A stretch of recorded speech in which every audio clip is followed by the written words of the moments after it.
All right, we are live. Had a bit of fun here with the old Benrinnes 15 Flora and Fauna bottle, and just did a short review. If you're looking for more quick, concise notes, please go to the short review.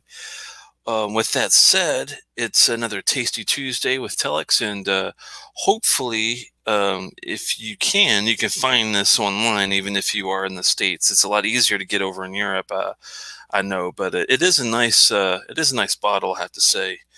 Even with the coloring and the chill filtering and all that crap, it's time to pour a new dream. We just finished that one for the old review. So let's see. We'll give ourselves a big pour. Oh, yes. That's a daddy pour. That's what I call it. Hey, thanks so much for stopping by, guys. I really appreciate it. Um, like I said, this one is a nice triple distilled, kind of interesting that you only usually see that with Lowlands or Irish whiskey. Um, it doesn't really taste like an Auchentoshan or a Lowland or a Bladnoch or anything like that per se. I guess the Bladnoch would be the closest thing. This one's a little meatier, I'd say, than that. Maybe even I don't know. It's I guess it's about the same as maybe a meat level as a Mortlock to me. Some sulfuric tones, not too much. I get a lot more like on a Benevis 10 or Bowmore Darkest 15, that type of thing. Hmm. Nice. Like I said, and I'll give a overview here in a little bit with malt, but I think it's worth your time and trouble. I know some people are really kind of iffy on the Flora and Fauna bottles, and I'm going to talk about that with malt when he stops by, and we'll take a look at the some of the other ones like Tinnick, and there's the Blair Athol, the Dallyween, the Mocknamore, the Glen Spey, I believe. I think there's even a Glen Ord and some other ones. We'll talk about that.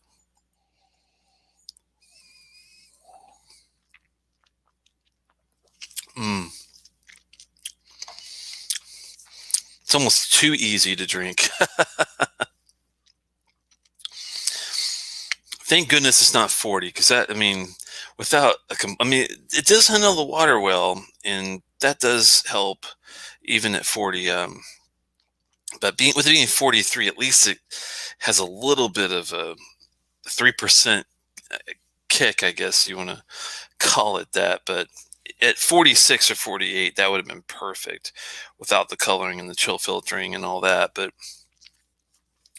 I do I'm very appreciative, at least, that it does have the age, the taste of a 15-year-old. So that is a plus, and it does have a lot of complexity. So that's why I gave it about a 3.75 out of 5. Not quite a 4. There are some rough edges, especially with the craft, but is it a really nice, sipping sherried whiskey that I would not be afraid to share with somebody that also likes a decent sherried whiskey? Then I think it can handle that. And but the ABV is going to be the big kicker here too. Mm. Surprising was chatting in the chat. The I saw some people that were on the earlier video. I was doing a short review earlier, and so I'm thinking they're having problems maybe finding the new link. Hope there's not something wrong with it. That would be bad. That would be very bad if something happened. I did not change any way that I start the stream, so it should be okay. But hopefully they can find it, because I just had a few people on with me when I restarted the long version. We'll see in a second. We'll give it a few minutes and see what happens, but hopefully Malt's not still going on. I don't think he would be. mm. Someone tell me if malt is still going on, if that's what's happening. I'm not sure. Oh, there we go. Wow. Everybody got hung up. Yeah. Oh, okay. Wow. Everybody popped in at one time. I appreciate it. Good to see you, Daniel, and Mart Stingle, Don, Andrew. Wow. Okay. I'm now just seeing them. It took a minute for them to come in. It was really weird. I think it must have got like hung up in a queue or something. I'm not sure if it's a StreamYard thing or a YouTube thing, but I'm seeing them now, thankfully. Yeah, I'll get a Malton here first, and then I'll go over some of the notes in more detail that I got from the short review a little bit ago.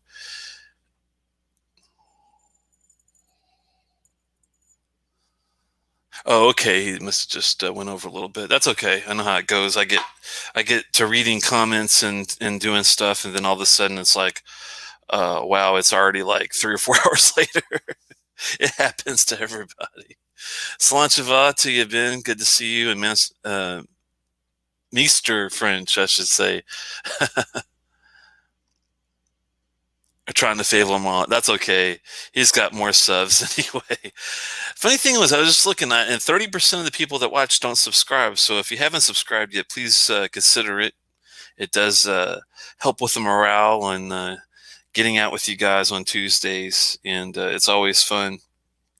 And hopefully you'll get a chance to get this bottle. Has anyone had this or have it now? I'm curious. Good to see you there, Mark from Las Vegas. Let me know if you've have picked this up already, if you've had it before, if you have it now, and even if you haven't picked it up, if you're interested in maybe picking it up, we'll get into some notes here in a second. I'm just waiting for Malt to pop in on the side.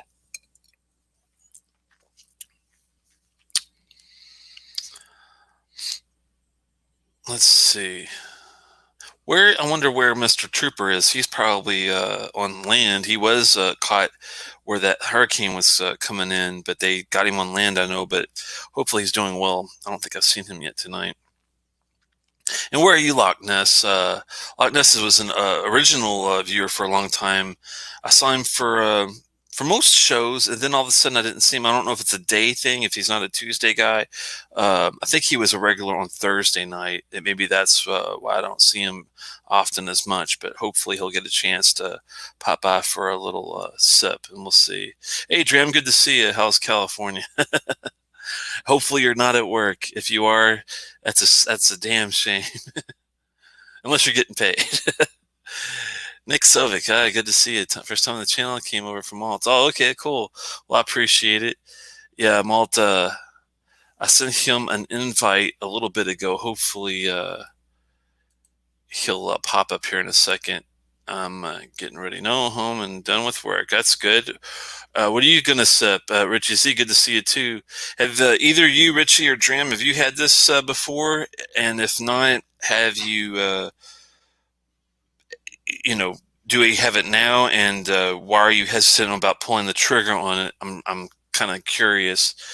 Is it the coloring chill filtering, or is it the Diageo thing, or is it the unfamiliarity that sometimes is an issue?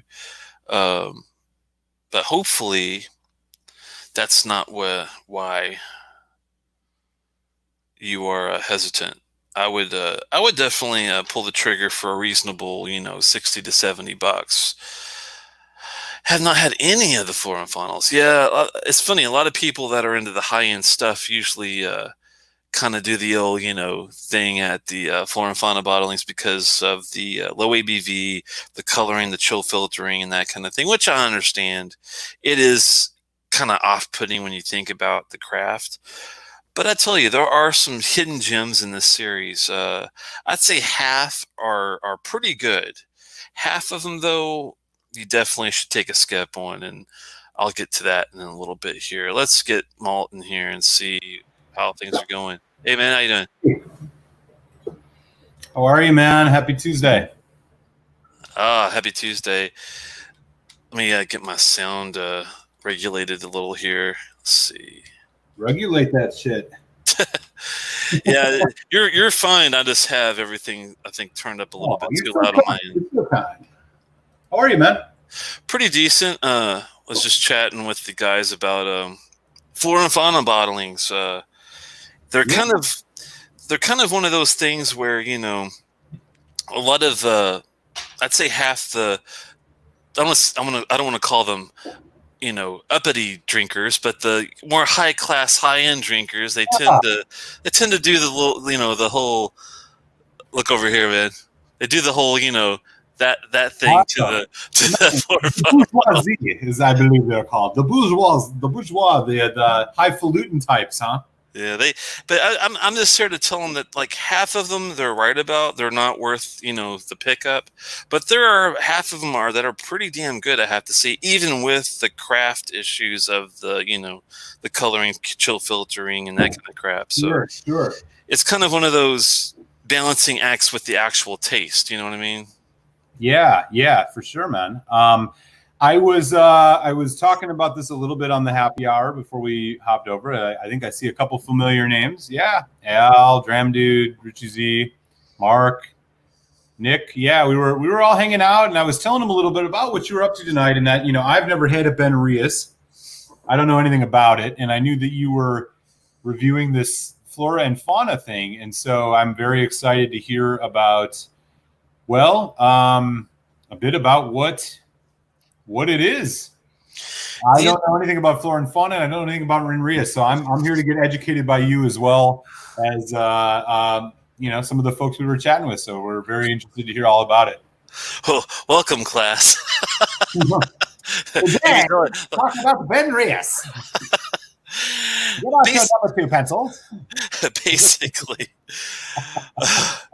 Basically, Diageo is the overwhelming I like to think of them as like the empire. They're the Scotch empire to a certain extent, because they have like a lot of brands. They have your Kalilas, they have your Mortlocks, your Benrinneses, your my gosh, they have Lagavulin, they have Kleinlich, they have. I mean, you think of a bottle, and half of them seem like they're Diageo owned. They own the world. They're the InBev, as InBev is to beer, Diageo is to whiskey, it seems. They decided to take, and they did do this with some of their better known distilleries. There's a Kalila Flora and Fauna bottle, believe it or not, and there are some even dead distilleries that have a Flora and Fauna bottle, like Rosebank. And Pityvac, which they just recently resurrected. But a lot of them are used for blends, like they're lesser known distilleries, like your Glenords, your Glen Spays, your Benrinneses, your Blair Athels, your Dahlia Waynes, things like that. Wow. So they decided to have a series, and I think this was in I wish I remember the year exactly. Someone in the comments probably knows by heart, but I want to say it was 2015, or it might even be earlier than that. They did a whole series where they released a boatload of bottles, and one per distillery, and they differ for years. Like some of them are 12 years, some of them are 15, like this one. Some of them are. I think they're 12 or 15. There's probably a couple of oddballs in there, like the Inchgour 14, which is another great bottle, I have to say. But anyway, this one is Benrinnes, and they're one of the few that do triple distillery, like a Irish whiskey or a Lowland does. The Lowland, yeah, okay, interesting. So now, are they like considered a? I mean, I don't know how much I buy into the region stuff, but I mean, there is some distinctions. Are they more of a space side or a low? I mean, obviously the triple distill makes me think Lowland, but what is? I guess a couple questions. That maybe maybe you don't. But I mean, do they? Somebody mentioned in my chat on the Happy Hour Live that they may only do independent bottlings. Is that true? And then, do you know anything about like how you would characterize their style of whiskey? That's not true. They do have, this is their first official bottling. It's the 15 Flora and Fauna. They also have a 20 something. I can't remember the exact year, but they have a couple other official bottlings. Okay. That are, but they're way higher in age and higher in price, of course. They're kind of like Mortlock used to be before they redid their brand recently, where they just had like a rare old, and they just had like a 15, and they just had like one other like 20-something-year-old. Right. They're kind of like, that. And this is a space side, but it does not necessarily taste like a space side. It's the closest thing, if I'm going to think lowland, to this guy. This does remind me of that the Bladnock Della 15 I talked to you about earlier. Sure. I think the Della is a lot better as far as craft and higher ABV, and it is a better whiskey, but it is going to cost you like $110 to $120 compared to this one, which is going to cost you like $60 to $70. So you do have a big difference on, Can you share a little bit about what you know about the flora and fauna? Is that specifically a Benrinnes thing, or is that like a Diageo release? That's the name of their series that Diageo did they have like I said, they have a Kalila bottle that's a flora and fauna. They have a Dahlia Wing that I just picked up recently that's a flora and fauna. They have a Blair Athol 12-year that's a flora and fauna. It's just a series to basically let you taste what they use in blends as a single malt, basically. I see. Yeah. Oh, okay. So it's not as much about like not everything has a.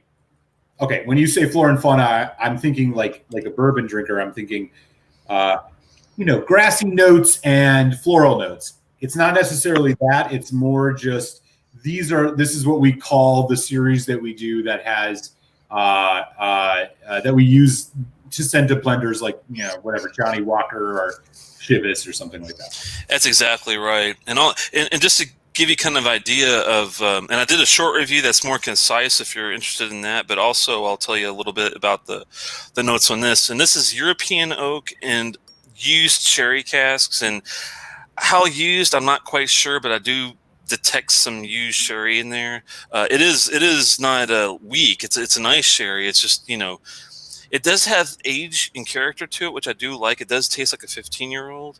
The nose had cinnamon and leather, nutmeg, red grapes, oranges, and floral notes on it. Mm-hmm. And the palate has like a raisin cream pie with some spice. You ever had a Little Debbie raisin cream pie before? Oh. Maybe years ago. You know it. Though it has that kind of taste in the palate with some cocoa powder. It's some slight smoke, and it's not a peated whiskey, even though it talks about peat on the label. It's not a peated dram by any means. I don't even detect 1 ppm, if you know what I mean. Sure. But it does have a slight smokiness to it with some honey and white pepper right before the finish, which is dry. It's an Oloroso type of sherry. It's a medium length finish. It's balanced, and it's I'd say with the water, it does get really complex. And if you want more notes about the water and how it changes, go see the short review. But it's a 3.75 out of 5. It's better than average. It's worth about $60 to $70. Maybe some shipping with that. If you get a couple other bottles with it, it makes it worth your while. You know what I mean? Interesting. Okay. Well, this all sounds really good to me. As I mentioned, I'm not familiar with their stuff. This sounds pretty good. I mean, you mentioned that, it's escaping me now. You said that it's kind of akin to you said European oak. So I'm curious, like you're picking up kind of a spicy note on that. Yeah, it does. It definitely has white pepper on the palate. Yeah. And after the water, I remember it turning it into more of a black pepper. It's got this sulfuric note also that you find with meatier whiskeys. It does have that Mortlockish kind of savory factor to it, but it's not in a bad way. And the spice is definitely kicking in a little bit there. Well, yeah, that's interesting, and thanks for sharing that because we were on the happy hour stream I was doing on my channel. We were talking a little bit about this and not sure what to expect. So I appreciate you kind of walking us through it. It sounds like it's a pretty interesting bottle. I'm interested in definitely trying this. I don't ever see Benrinnes anywhere, so this is kind of cool. It's a medium mouth coat, so if it's not too heavy like a Kleinleash, oily, waxy wise. It's not thin like a Glengoyne. It's nice, kind of a middle of the road deal. Okay. The difficult thing about this is you have to order it online. You cannot get this in the store just sitting. None of the Flora and Fauna bottles I've ever seen just sitting on a shelf anywhere. Oh, interesting. So was that something you had to get overseas, or? Correct. Yeah. Oh, okay. So this might not be something that folks are going to be able to readily get their hands on in the States necessarily. But you can easily order it, and I'm not joking. It's about 60 pounds. I'm sorry, before the pounds. It's like I converted. I think it was like 52 pounds, which converted to about like $66 plus a little shipping. But if you get it with a bottle or two, the shipping they usually give you a pretty good deal. Economies of scale. Yeah, totally. If it was me, like I just picked up a Dollyween, it's also a 15, and then I picked up a Blair Athol 12, which I'll probably do on a couple other shows in the future. Oh, You could get like the 3 bottles and still get all 3 for under 200, I would think, because you're getting the prices are usually like 50 to $60. And then you get, with the shipping, if you can get the shipping, pretty decent, you could get 3 pretty decent bottles for that. for sure. But some people might think, well, yeah, I could get 3 above average whiskeys, or I could save up and get, for 200, I could get one really good 4.5 star whiskey. And that's true. It just depends on, how of interest you want to be with trying distilleries out. And Right. Yeah, absolutely. Absolutely. I totally hear you on that. And so your final score, your score on this was and you and I used the same scoring, basically matrix, although I include cost as a potential factor and you don't. But other side of that, we use the same scale of 0.25 increments. I've adopted the 2 5s, and we go 1 to 5. So what did you give this one? I'd say it's a 3.75. It's Okay. not. It's Wow, not quite there. It's not, near as good as like the Black or one of those caliber whiskeys, but it's a hell of a lot better than an Old Pulteney 12 to me. Yeah. Because if I'm scoring whiskey, usually the 3 is like my average, and like the Old Pulteney 12 is a good 3. The Highland Park 12 is probably a good 3 to 3.5. Somewhere in there. That's usually how I look at it. This is the sherry is, even though it's the used cask, I do like the power of it. It's not too much, not too little. Huh? What was the ABV? Sorry, what was the ABV? It's 43, which is that's the craft is a little iffy. The coloring and chill filtering and the 43% kind of make me, but the complexity and I can taste the age, so that part kind of balanced. So you were sherry notes in that. So like are you picking up some dried fruit in that, which is okay, cool. Very figgy dates.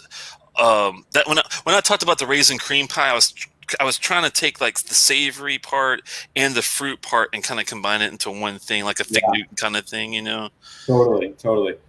Well, it sounds like a good purchase. I mean, and it's something that's in my wheelhouse a bit. I do like, I like that kind of aged sherry. I like, 15-year-olds are increasingly something I'm gravitating towards, partially because of the cost that we're seeing the increases of, particularly here in the U.S. with the tariffs. Like, those 15s are starting to be a sweet spot for me. And I recently just did my last review last week was the Glenallachie 15.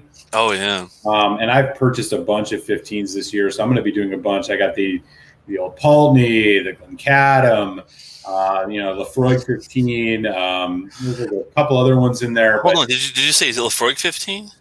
Yeah. I got a Lefroy 15. I got a couple of them. Man, where did you pick these up from? Okay, no, it's okay. If it's I would tell you. If I remembered, I would tell you. I'll look. I'll have to look. Was it local or did you order it? I ordered it. Oh, okay. Yeah, I haven't looked for a 15 in ages because the old one I've known was discontinued. Do they have a new one that's available now? No. So the closest thing Lefroy has that 16-year-old, which is a first fill bourbon. Yeah. It's not bad, but I do have a bottle or two of that. Did you get it at auction, or how did you get the old 15 still? Shit. I want to say that there was some place selling them. Oh wow, man, you got really lucky with that. Hopefully, was it like I think I bought 3 of them. To be honest, I got to look. was it like $100 or 120 or? Yeah, it's right around that $100 range. That's perfect, man. I have a couple. I would have to look it up, so don't quote me. Well, if you can save one, please save one for me. Yeah, I have one saved. I have one open now, which I finally opened. I do have another.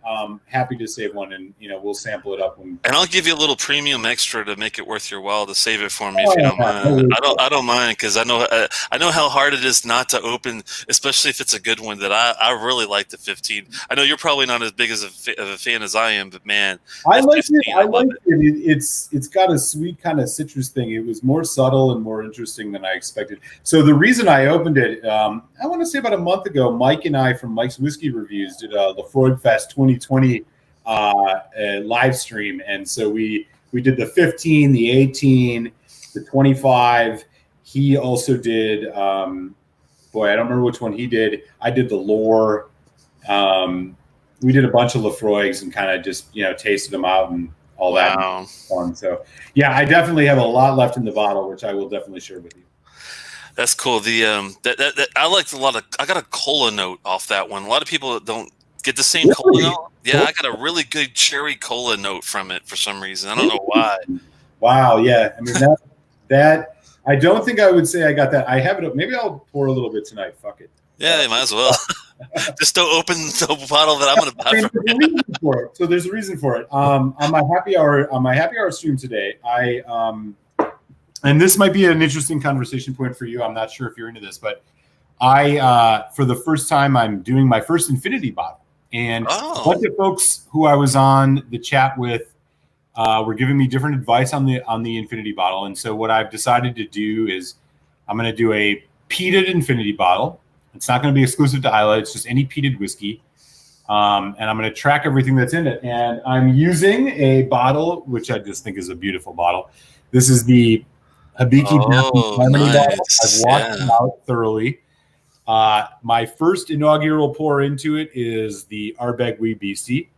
But I am sipping some Lefroy Gloire right now. So I'm going to put a Lefroy Gloire in here relatively soon tonight. I'll pour it here on the channel, and we're going to begin this journey of a infinity bottle. And so I'd be interested if you have done an infinity bottle before. Like I said, this is my first one. I was mostly educated on it by the folks who joined my live stream tonight, but I'm sure some folks have ideas about these here. Be curious if you've done an infinity bottle before, and if so, kind of how you've approached it. Yeah, it's funny you mention it. That's one thing that I actually have not tried. And for some of you out there, it's also called a Solera bottle, if you have heard of that before. Mm-hmm. I'm interested in to hear what kind of advice, because I would like to get some advice. I never tried one. I did worry about, like, if I do a peated version, do I have to worry about the peat types that I get? Because I do get, I do like the cutter from Enoch, but I hate the flouter. Do I have to be really careful about the peats? That's a great question, because that's what I was bringing up, and I had never done it before, and I've seen people do it, and I asked my folks who were on the stream tonight, and I got some really good advice. Basically, the thing I've stuck with is I'm not going to just limit it to Isla. Anything that has peat, I'm going to add to this. Some folks were doing even peat, non-peat to try to get different flavors. This is just going to be a peated one for me. And I'm doing I'm just going to pour a full dram of any peated whiskey I have into it and see what happens. Wow. Yeah, we'll see what goes on. But, I'm sure some folks got some opinions on this in the chat and would love to share it. And I mean, really, it was prompted by the review video that I have coming out on Friday this week is going to be of the Hibiki Japanese Harmony. I just couldn't throw this bottle away. It's that's beautiful. I mean, it's almost a decanter. I just couldn't get rid of it. So this is going to be the one. I'm going to fill this up with peated whiskey, and we'll see what happens. But I wish I had a cool bottle like that to go ahead and choose for the bottle. I've got to figure out which bottle would be the coolest to use. I do save all of them, and I probably could find one that would work. But I just got rid of a Lagavulin 8 bottle today. I probably should have kept that for that, actually. That'd be a good one. It's not a cool bottle though. One of those whiskey bottles that you may not buy again. In my case, I probably won't buy a bottle of Japanese Harmony again, mostly because of the cost. But it's also a beautiful, beautiful bottle. I would just, yeah, man. I mean, maybe you did that Mortlock Game of Thrones 15 a while back. That would be a cool bottle to use. That's actually not a bad idea. Again, and something you can keep it around for some reason. I hope it's not a black bottle. That's my only concern with that one, because you know how we love those black bottles. Yeah, man, don't use the full black bottle. But you know what I'm going to do? Since you're doing a peated version, what we should do, you do a peated version, I'll do a sherried version, and then we could both try each other's. Yeah, join in. Do it. So yeah, I'm gonna just go ahead. So on my channel, I opened up and started with the Ardbeg Wee Beastie. I'm gonna do a dram of Lefroy Glore. Nice. So we have Lefroy Glore and the Wee Beastie living in the peated bottle. I bet that alone would actually be pretty interesting, because with the Wee Beastie peat and the very great sherry goodness of the Lore, holy moly, I bet that's actually pretty good. Yeah, we'll see. This should be a lot of fun.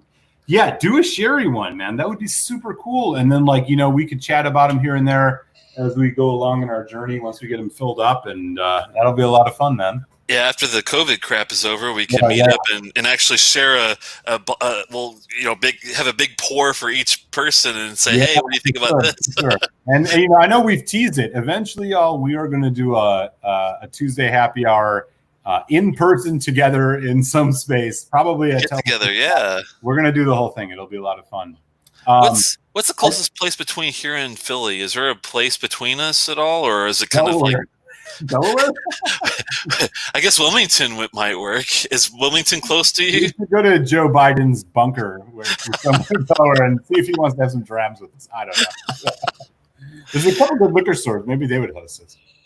That's possible, or maybe we'll definitely kick it around, because we have to figure out how many would show and try to figure out the capacity, space, and all that mess. But yeah, for sure. Unfortunately, I think it's going to be a while before we are able to do it at the rate things are going. But hopefully, I'm hoping by the end of this year somebody can figure out a way to turn some things around, because, man, I tell you what, by December or January, I'm going to be actually getting probably cabin fever. Man, I'm starting to feel it a little bit now, especially with the way the weather's changing. Yeah. And the funny thing is, so Philly is moving. So in Pennsylvania, we've got a 3-color code where it's like red is like hard lockdown, yellow is certain things are opening up, including some businesses, and then green is like everything's cool. And so we've just moved to yellow here in Philly. I don't know if that means, in real talk, I'm not sure if that means things are going to get better or things are going to get worse, because I'm assuming, I'm telling you this, I walk around a lot here in West Philadelphia, and I'll tell you this. In the last 2 weeks, the amount of people wearing masks has dropped considerably. Yeah. Everybody had a mask. I'd say 90%. Now it's like 50. So I'm starting to get more nervous. That's what I'm afraid of. If people are kind of let it slide too much, and then we're going to see all these numbers skyrocket here in the next couple of weeks. But I hope to God I'm wrong. But it's a marathon, not a sprint. That's for sure. Yeah. Andrew's like, go to Maryland, not far from New Jersey, and I have friends and family there. Yeah, well, I actually live in Severna Park, Maryland, which is right north of Annapolis. So between me and Malt, yeah, I'm sure we could find something. Even in, I don't mind going to Philly or going you should to Baltimore or something. Yeah. Huh? And I said I'd be glad to host you up in Philly sometime, man. Philly's an awesome town. Yeah, I'm definitely not a Lawrence says America has given up on COVID. Ain't that the truth? I hope not, man. I hope that we can figure out something, because I'm ready to get out and actually do some things. And summertime, man.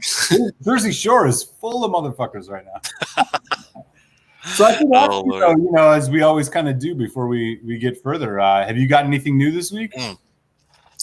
I did talk about excuse me, you caught me mid gulp. No worries. Got the Dalloween 15 and the Blair Athol 12 Flora and Fauna bottles recently, and I'll be doing a show on those maybe. Still got to do a couple miniature reviews. I think I might try that Benrinnes Thrillia there. Even though it's not a high-end bottle, it's entry-level core, NAS type thing. Yeah. Might do a review on that. But it's kind of tough because there's so many to do in it. I try to just do the the middle of the road to higher end ones if I can. Yeah, Because the core is like, there's so many core reviews out there already. It's insane. that's for sure. But it's, I try to make it a little interesting. And a lot of these people, like I was talking to Stephen Connor, he's another guy that is like, Oh, yeah. well, I'm kind of like not really into it because of the craft, and I don't disagree with him. I think the craft is pretty bad, but if I can find a few gems that taste good for good money, then I definitely would rather to let the masses know about it. To skip the ones that they will be disappointed by most likely. Yeah, for sure, for sure. What about you? Steven's got, man, I'll just gotta give a shout. I did a stream. Oh God, it was like a month ago with Malta de Montreal and Steven, and got a peek at Steven's layer of Glendronix, which was just incredible. But no, I've got nothing new this week. Nothing new. I've not bought anything this week, but I'm going hunting on Thursday, and I'm looking for 3 things in particular, and I'm not sure I'm going to be able to find one of them, but I'm hunting for Elijah Craig Barrel Proof Bourbon, the new batch, which is B520. It's probably a little too early for me to find it around here, but I'll be looking for that. I'm looking for the new Lefroy Cast Strength Batch 12, which has shown up. I'm seeing people talking about it on Instagram. It's around.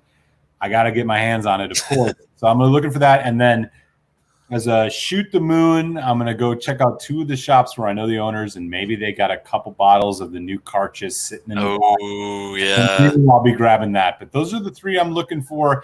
But now that you've mentioned Blair Athol, I know a shop that I go to relatively frequently in South Jersey that has I think it's a signatory Blair Athol 11. So if you have a Blair Athol, review coming up, I might just pick that up, and I'd be interested in trying it out. Maybe we can talk Blair Athol one of these weeks. I think I'm going to buy it. I'm not sure the price, but if it's a decent price, maybe I'll just scoop that up and we can try that out. I've never had Blair Athol before. It was a signatory, you said? I believe it's signatory. If it's signatory, then go for it. If it's anything else, ask me first, and I'll let you know if I think it's a good pull. Because some of these independents you got to be careful with. I've noticed, like usually if the signatories are good, but some of them have been kind of up and down for me. Battle Hill has been one that's kind of like iffy.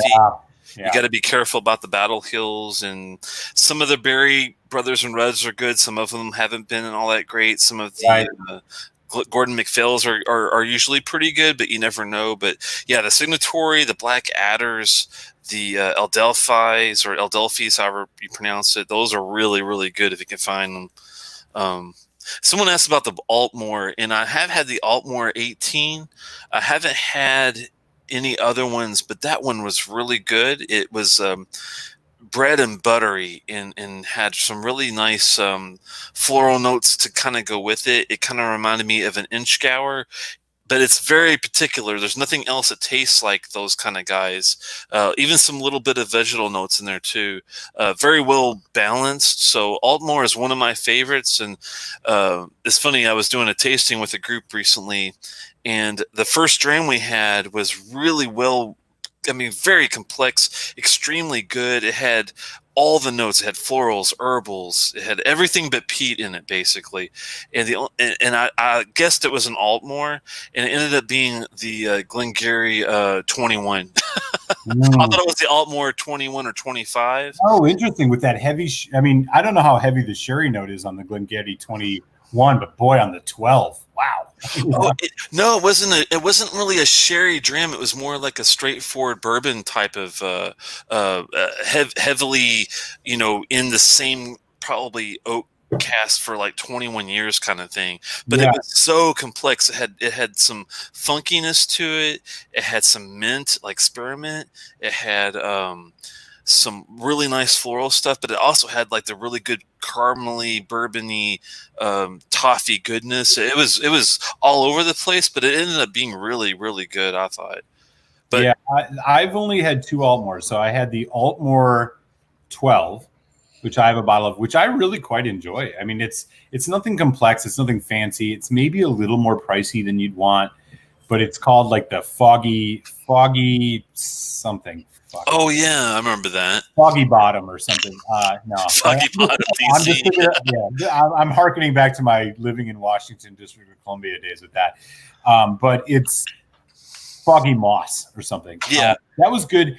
And then I had a 20-year-old Altmore, which was an independent bottling from that boutique whiskey company at a tasting, which I really, really liked, but I just not been able to get my hands on a bottle of it.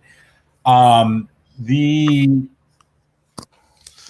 like the Altmore 12. I mean, it's 20. It's first of all, they have a really nice bottle presentation, but that doesn't, it matters a little bit, but whatever. Yeah, it's one of those I didn't take it or include leave that it. in my like reviews, like scores, but I do like to mention it when I like it.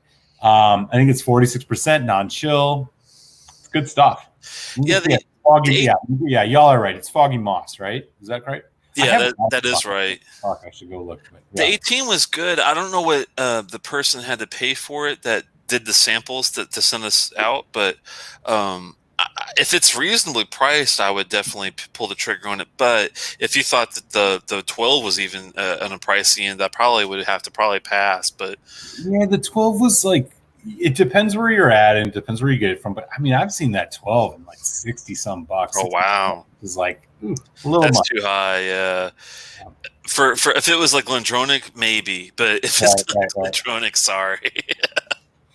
Yeah, I know what you mean with the 12-year prices, man. It's like, I mean, Highland Park you can still get for what, $40 probably, 45. Yeah, 45. Yeah, totally. Yeah. Isn't that weird? That I mean, they're a high-known, well-branded, whiskey outfit distillery. I'm surprised that they don't charge more like the Glendronachs, because if you ask anyone on the street, Highland Park versus Glendronach as far as name recognition, I think Highland Park probably have them beat.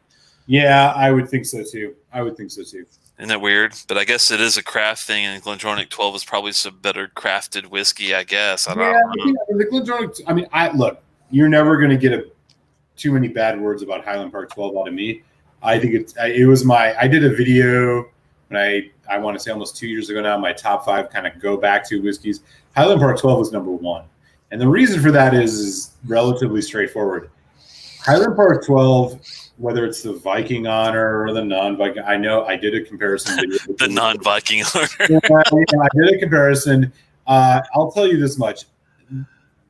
It's one of those whiskeys that can satisfy almost any craving for just a decent scotch. You want a little smoke, grab the Highland Park 12. You want a little sherry, grab the Highland Park 12. You want those hard malty bourbon notes, grab the Highland Park 12. It just does everything. And it does it really pretty well. And it's at a price that I don't think is anything to sneeze at. And so, yeah, I think the Highland Park 12 is a solid whiskey. I can't. When you think about other single malts in the 12-year-old in a 12-year-old single malts in the what is the price of Highland Park in the $40 price range, $45 price range? I mean, name one that you think is better than Highland Park 12. True. Yeah. Balvenie Doublewood? No. Doesn't even come close. I wasn't a fan of the Balvenie Double 12. I didn't do it for me. Glenfiddich or Glenlivet? No. Oh God, no. The Glenlivet I actually do like. The Glenfiddich not so much. I'm more of a Glenlivet than Glenfiddich fan, but yeah. Real quick, Dram said that the Altmore 18 is 120 where he is in California. He got his for 70 though because it was incorrectly priced. Man, God bless your lucky. Yeah, I hope you got more than one. Did you ever open that, Dram? Because I'm curious to what you thought of it, if you liked it, or if you kind of were indifferent. I think I want to have to go back and look at what I gave it, but I think it was a decent, maybe not as good as I thought it should be for an 18, but it was still, a good taste and complex overall, I thought. Yeah, for sure. I mean, I don't know, but this is a good question to you, Telex. I think about, so my buddy Mark Stendal, who's been jumping on has been part of my live stream the last couple of weeks, is just getting into single malts, just getting into Scotch whiskey in general, and isn't a big peat whiskey fan, but is looking at he's been trying some blends. He had a Chivas 18 on his birthday a couple of weeks back, which is, I think Chivas 18 is totally solid pour. Oh yeah. And is now looking at trying to branch into single malts. And I'm thinking to 12-year-olds that I think he should try that aren't heavily peated. And Highland Park 12 is the one that I think I mean, for $50 or less, what 12-year-old single malts would you recommend to somebody outside of Highland Park 12? That's a good question. Let me pull up a little distillery cheat sheet here, just kind of get my mind flowing for the 12. Let's do that. I'm going to go get a refill of water, and I'm going to grab that Lafroig 15. So I'll be sure. Okay. Wow. The 12-year-olds, pricey wise, that's a tough one. I would skip Elberfeldy. I would skip Abelauer. Oh man, Ardbeg 10. I mean, I don't think he said he didn't want peat though. Man, Aaron's are okay. Akantoshan, I mean the 12. Akantoshan 12's okay. I would definitely give him a lowland, so I probably would definitely maybe think about that. The price point, I don't think it's that expensive. For now, I'd probably skip Ball Blair, sadly, because I don't even think their new stuff is doing all that great review-wise, but I'll have to take another look myself and really grade it. Balvenie, I'll probably skip. Benrinnes, I think the 10 is actually a good sherry sulfuric dram. The Benrinnes 10 is good. And that's not peated, unless you get the Curiositas. That's a whole different story. Let me go down here. Bowmore, I would skip. That's peated anyway. Bunnahabhain 12. Price point may be iffy on what he's saying, but Clanleash 14, Delaware. Deanston 10 PX. I wouldn't think it would be that high, but you might. I'll have to see what the price is on that. Glenelg. I haven't had their lower end stuff. I'm not sure if that's going to be as good. Glendornick 12 is a no-brainer, but the price is out there, so we can't say that one. Get Farkless, I know he's not going to like. Hey, there you go. I was kind of going through. I made it to the G's at least, but so far, I'm thinking Akantoshan might be a good 12-year if you could find the price point decently to just give him an idea what a lowland is kind of typically like. Sure. I would have said the Bladnakadala, but the price point's 100, 110 and be out of the range. But I think an Akantoshan 12 might work. The Benrinnes 10 is actually good if you want to introduce them to something sulfuric and sherry. It has no peat in it. The Benrinnes 10 would be a good one because don't do the Curiositas because that's peated. Do the basic Benrinnes 10. That's a really good one to start with, I'd say. The Bunnahabhain 12 would be maybe a good one. And then the Deanston PX 10, if you could find. I'm not sure what the price point on that is, though. They did have a PX10 that was really, really good. I just don't know what they were charging for it, though. If it's 75, it'd be out of the question. But if you could find a really good price on it, and that's where I left off. I was kind of looking at maybe like a Glencadam 13. I can't remember what the price is on that one. Yeah, that one I think encroaches on that $60 range, but I might be mistaken. I would skip Glendronach. It's too much money. Glenfarclas is kind of iffy on the lower end years. Yeah. Glenfiddich will skip. Yeah. Glengasgo, unfortunately, doesn't have year statements, but they do have a really good dram called Revival, which does pretty well with people. I don't know what the price point on it is, though, unfortunately. Dalmore won't fall in because Dalmore is more expensive, and I wouldn't recommend it anyways. I skipped them way. I'm in the G's, baby. I'm in the G's. I'm gonna keep this infinity bottle going. I'm gonna have my third dram to it tonight. While we do this, I'm gonna add a dram of the Lafroig. Oh man, that's torture. That's torture. Well, I got a ton left, so you'll have a dram in your future. Oh, I love it. The Glenmora actually series, if you oxidize it, it's actually really good. So I would look for a Glenmora. They're very cheap as far as price wise. I don't know what they charge for Glenrothis's 12, so I would suggest taking a look at Glenrothes, definitely. The Glen Scotia 15 is so cheap, you could probably get him on that one. Yeah, definitely. Glen Scotia 15, that's a good choice. Oh, man. Kilhoman's are nice, but they're so pricey, even for their, non-10, 12-year range, so it's kind of hard to recommend anything like that. Lagavulin 8, but it's peated, so skip the peated stuff, I guess you say, right? Yeah, skipping the peated stuff. Oh, do you remember what the price point on the Oban 14 was by chance? Dude, the Oban 14 is running high prices. Oh, skip that then. Yeah. Yeah, that one, unfortunately, is running a bit high prices. Oh, I wanted to comment on your new 15, your 15-year voyage that you're taking. I think you're going to fall in love with that new Old Pulteney 15. Really, I think that's going to be probably I think it's going to be one of your favorite 15s across the board, believe it or not. Maybe next to the Allardyce. I'm sorry, the Revival. But I bet you that's going to be really up there. As I really love that new Old Pulteney 15. It's so damn good. Yeah, I'm looking forward to it. I haven't opened it yet, but I'm definitely looking forward to it. I even like it better than a new 18, believe it or not. Scapa doesn't have any. Scapa used to have a 16, but you can't find it anymore, unfortunately. Springmate 10 is too damn expensive. Unfortunately, I know you're not. Talisker's too peaty. He probably wouldn't like that. Tamdu 10. Tamdu's got a really good 10-year-old. I think that he would like. I mean, an Old Pulteney 12. Yes, an Old Pulteney 12. Old Pulteney 12's got to be in that conversation. I'm sorry, I didn't catch the beginning, but what do you think about Aberfeldy 12? I mean, that's $50 for sure.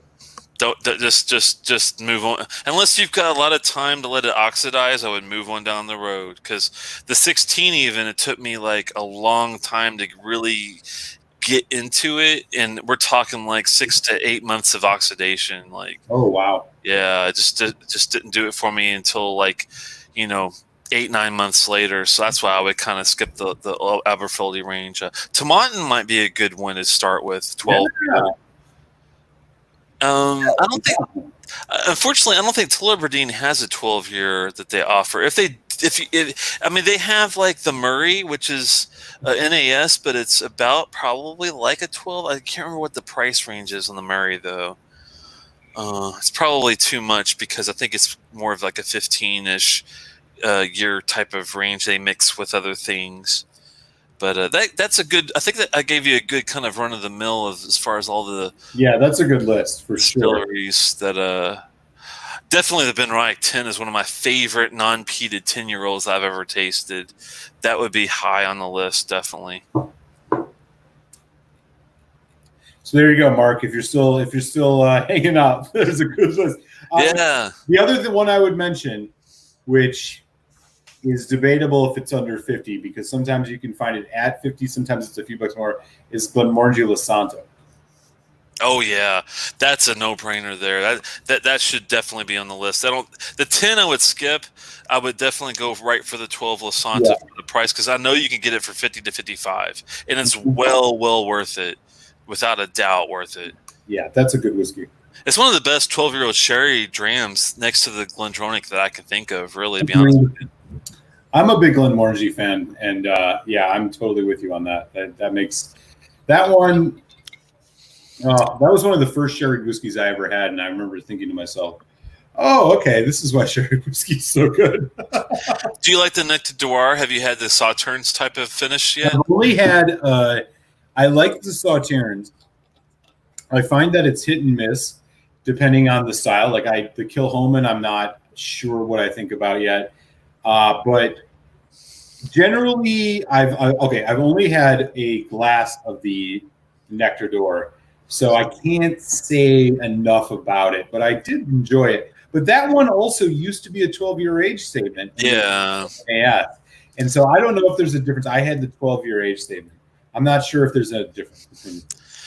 I think what they probably had to I'm do was sure they there is. probably had to mix it with some younger stuff because they were running out of the 12-year-old. Is what I noticed they usually do when they do that. I think that's why with the Highland Park, I think that's why you got like the Dark Origins and some of the Valkyrie stuff on the side. Is that they run out of some of these ages where they have to take some of the 12-year-old or 15-year-old stuff and mix it with 5 and 6, 7-year-old stuff to make it palatable, I guess is the word for it. But it's weird when they have to do that. A good example is when Bunnahaven had to scrap the 12 momentarily, and they just did the story there for a while, and then they brought the 12 back. I think that happens a lot, unfortunately, with these whiskey guys. Yeah, definitely. I mean, you see that a lot with bourbons.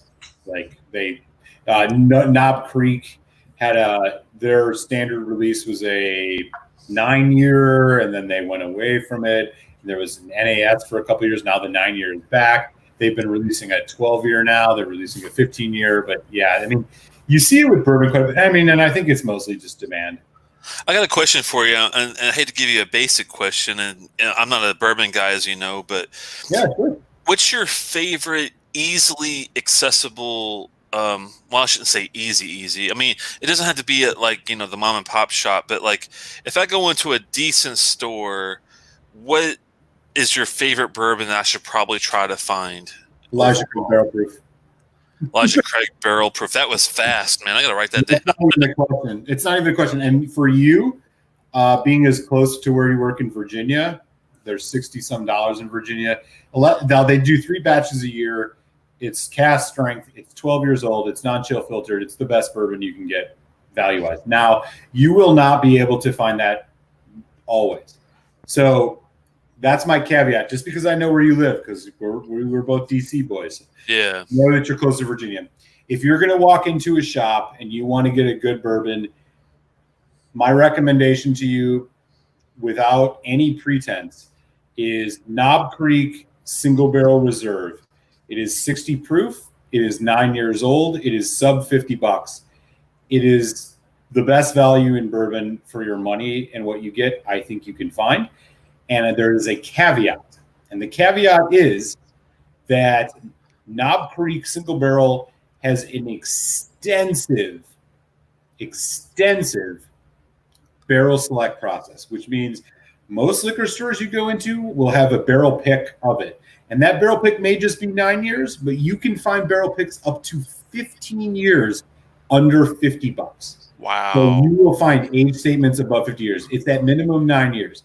If you want a quintessential brown sugar, low spice, high corn, just monster of a bourbon, Knob Creek Single Barrel.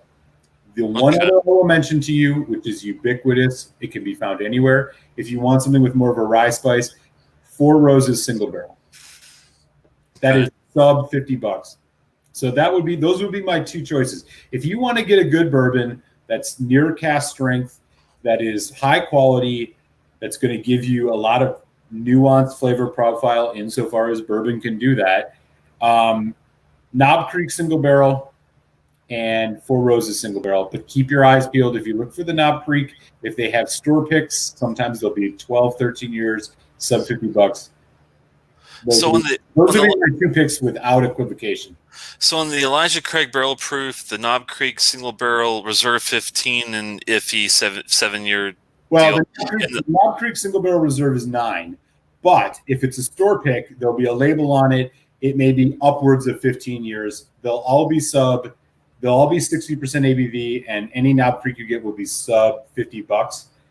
Buy it without a second thought. If you want a high corn, brown sugar, caramel, sweet monster of a bourbon, Knob Creek. If you want more rye spice, Four Roses Single Barrel. Okay.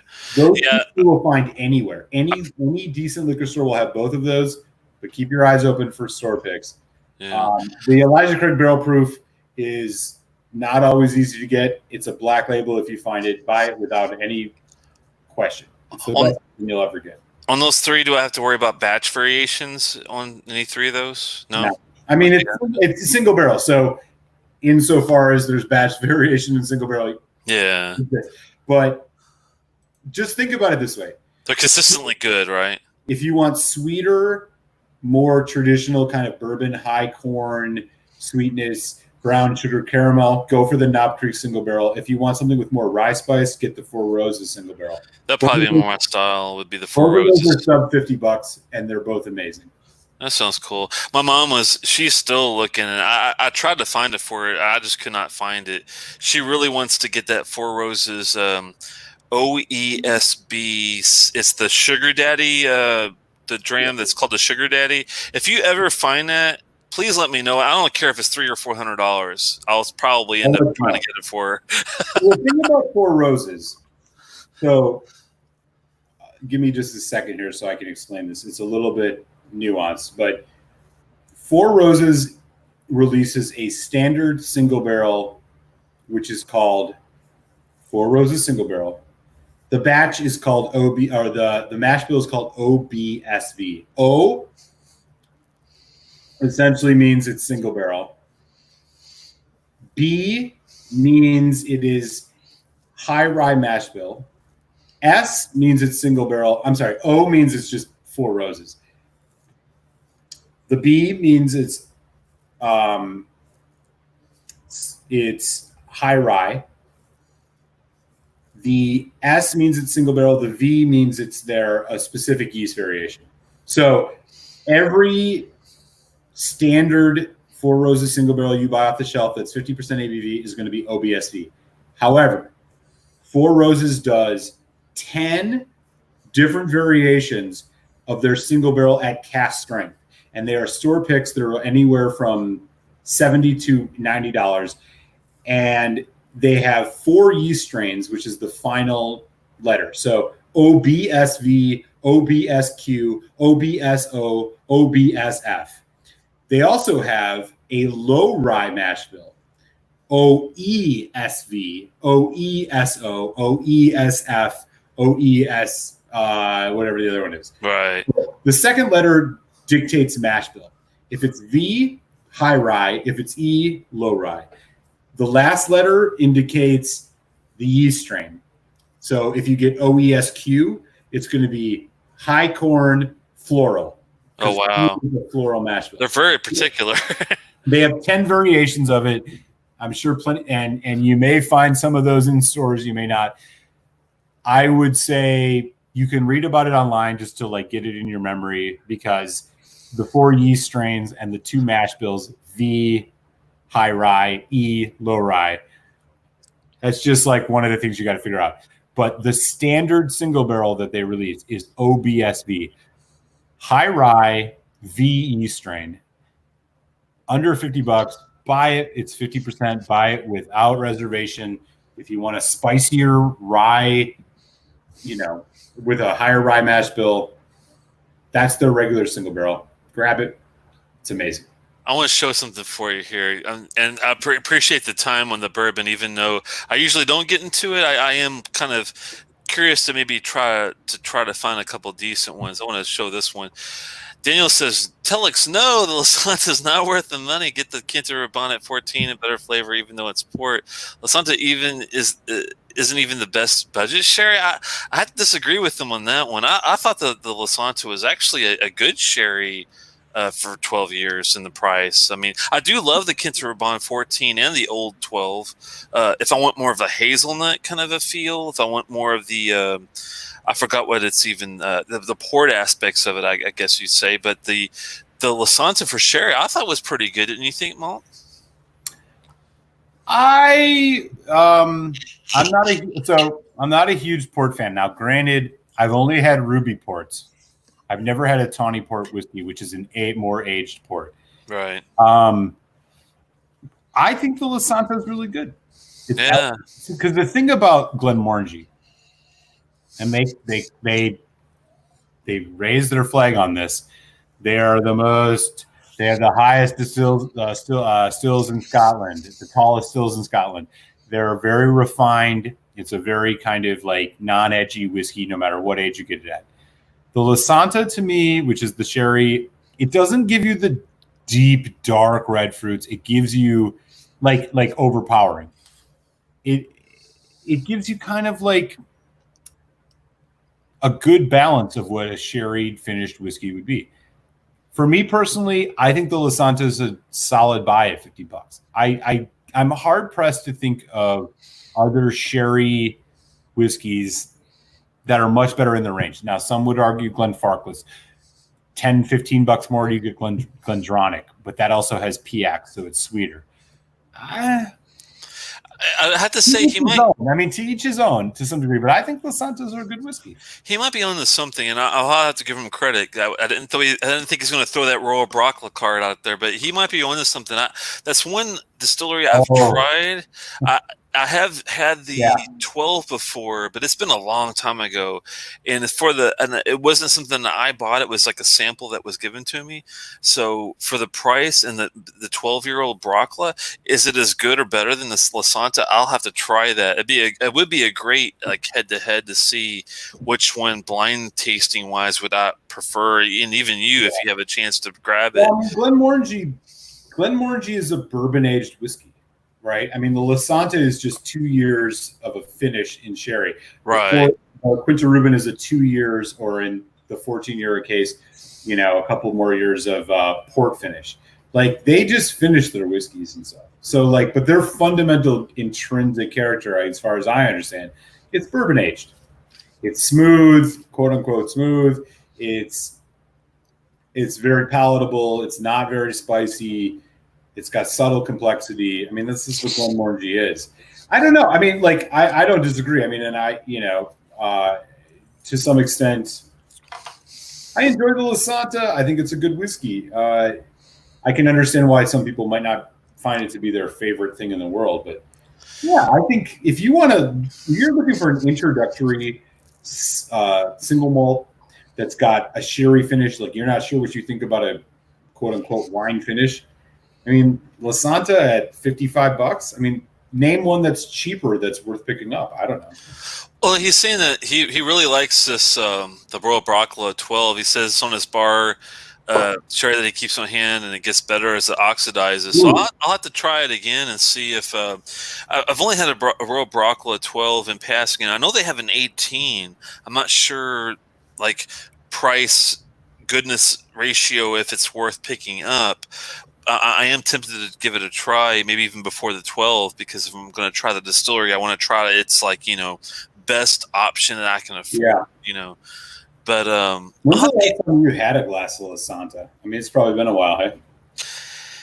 It's probably been a couple of years, but I mean, it's very memorable. I remember. I mean, I guess it's one of those things even with the peated drams. One of my first peated drams was a Lagavulin 16, and to this day, if I ever have a whiskey that's peated, I think even subconsciously, how does it compare? Because that whiskey has one of the best finishes I've ever had of any whiskey, period.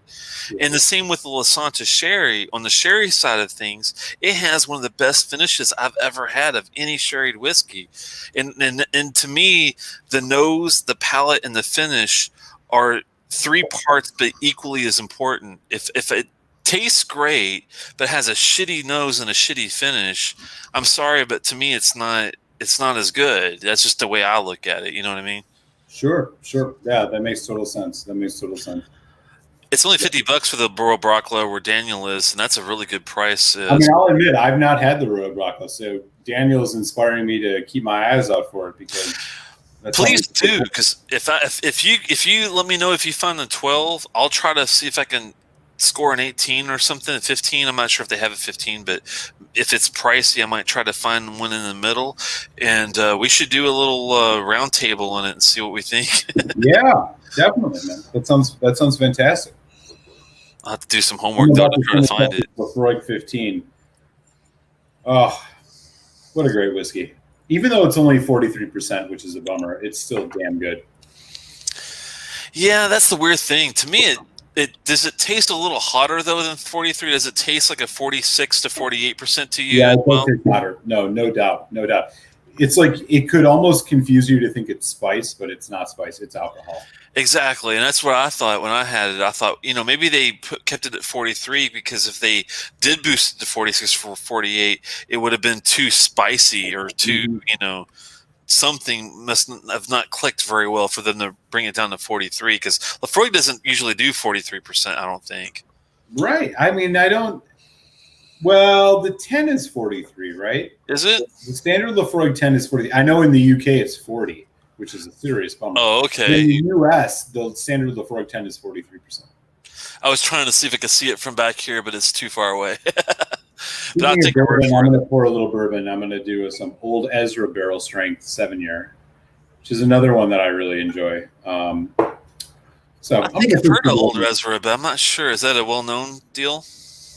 It's from Ezra Brooks, which is actually just it's from a place called Lux Row Distillery. So it's not actually, they don't make their own juice. It's all sourced. But this Old Ezra 7 is like a really solid barrel proof bourbon that comes in that $50 or less range. So it's got a nice market. I still would argue that the Knob Creek is better if you're looking for a barrel proof in the $50 or less range, but this is good. I got a dumb question for you. Yeah, sure. Hate to ask dumb questions. Like, why is it? I understand why why bourbon distilleries don't do peat, because they don't have the environment for the getting the ground exactly right, and the maritime notes and all that have to be. That's why Scottish people have the peat.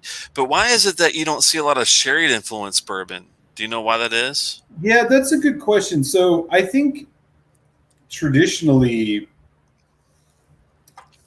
you're in the age of the bourbon craze, which I think we've been in for the last 5 years at least. You're starting to see more of it, but I think that there's so I am totally speculating on this. But my argument, I guess what I would say is most people who like bourbon because it has 2 or 3 fundamental notes: vanilla, caramel, spice. Okay. And I think deviations from that, most of the people who are driving the bourbon craze are not interested necessarily, or at the point yet in their journey where they're looking for more nuance. Now, that said, there are distillery or bottlers like Bellamide, Balcones, and a couple others who are doing Dad's Hat, which is a rye, who are doing more wine and sherry finishes. So you can find them. Bellamide has a Madeira cask finish. Dad's Hat, which is right up the road here from me in Philly, has a vermouth finish. They have a Madeira finish. Nice. Balcones has a couple wine finishes. You're starting to see another great example is Breckenridge, which is a bourbon distiller. I think I'm out of Colorado. They have a lot of wine finishes. I just think that, again, I'm not quite sure. I just don't know if the market is there yet, right? Like, I don't think most people I know on their whiskey journey go from bourbon to Scotch, not Scotch to bourbon. And that's the thing, though. I'm thinking, I was talking with Stephen Connor the other day, and we're both once you've had the bourbon and you've gone that route and you do go to Scotch, it's usually more complex and you get more. No doubt. But the issue, though, is that I hope that they do try to do it, because if you did have a really good Madeira cask or Amontillado, or you think of it, I like them all. I like all the little, even red wine casks and stuff like that. Yeah, totally. I'd love to see them at least try to do it. Yeah, Mike had just made a really good point. Is that it's a name broke, don't fix a thing. I think that again, this is a controversial statement. Some will agree, some will disagree. I love bourbon. Personally, I freaking love bourbon. But when I think about the range of flavors I get out of bourbon, it's like this. It's not weak. There's a lot of variation. But when I think about Scotch, it's much more like this, right? It widens considerably. I definitely agree. I do think some distilleries, look, Jim Beam has put out what? They have a honey, they have a cinnamon. They're playing to their market. They aren't putting out wine cask finishes. Maybe it's because it's more expensive and they know people won't buy it. Who knows? But there are some distilleries that are doing it. I I don't necessarily think, and I've not had a lot of them. Breckenridge is a classic example of this. They have a sherry cask. They have a PX cask. They have every wine cask under the sun. Do I think it's actually that good?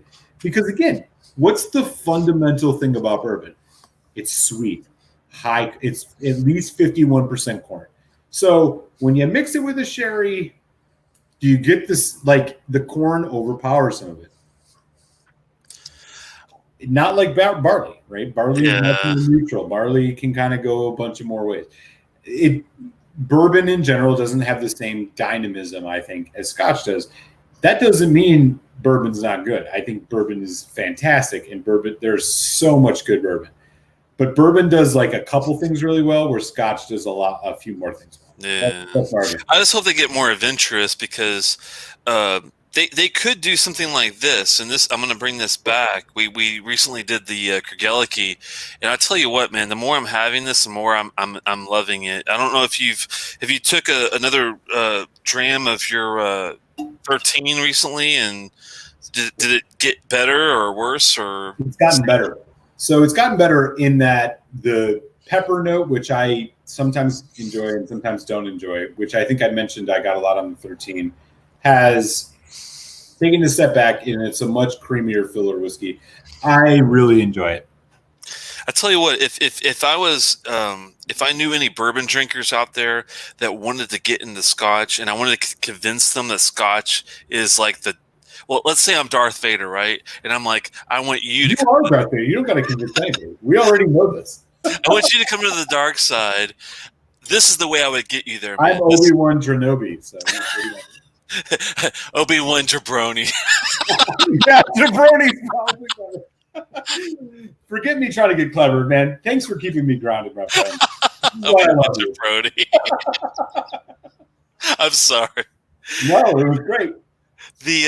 But seriously, I think if I gave this, or even the 13 maybe, to a bourbon drinker, and I'm like, try this, it's so close enough to bourbon, but so more complex and so more just well-rounded, because it is just a straightforward handmade oak cast for 17 years.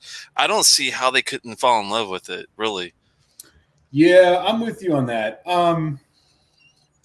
I mean, I know, like, I'm a bourbon fan. I know you're not a bourbon fan because of the corn thing, and like, I totally get that. I love rye, though. I mean, rye whiskey is awesome, I have to say.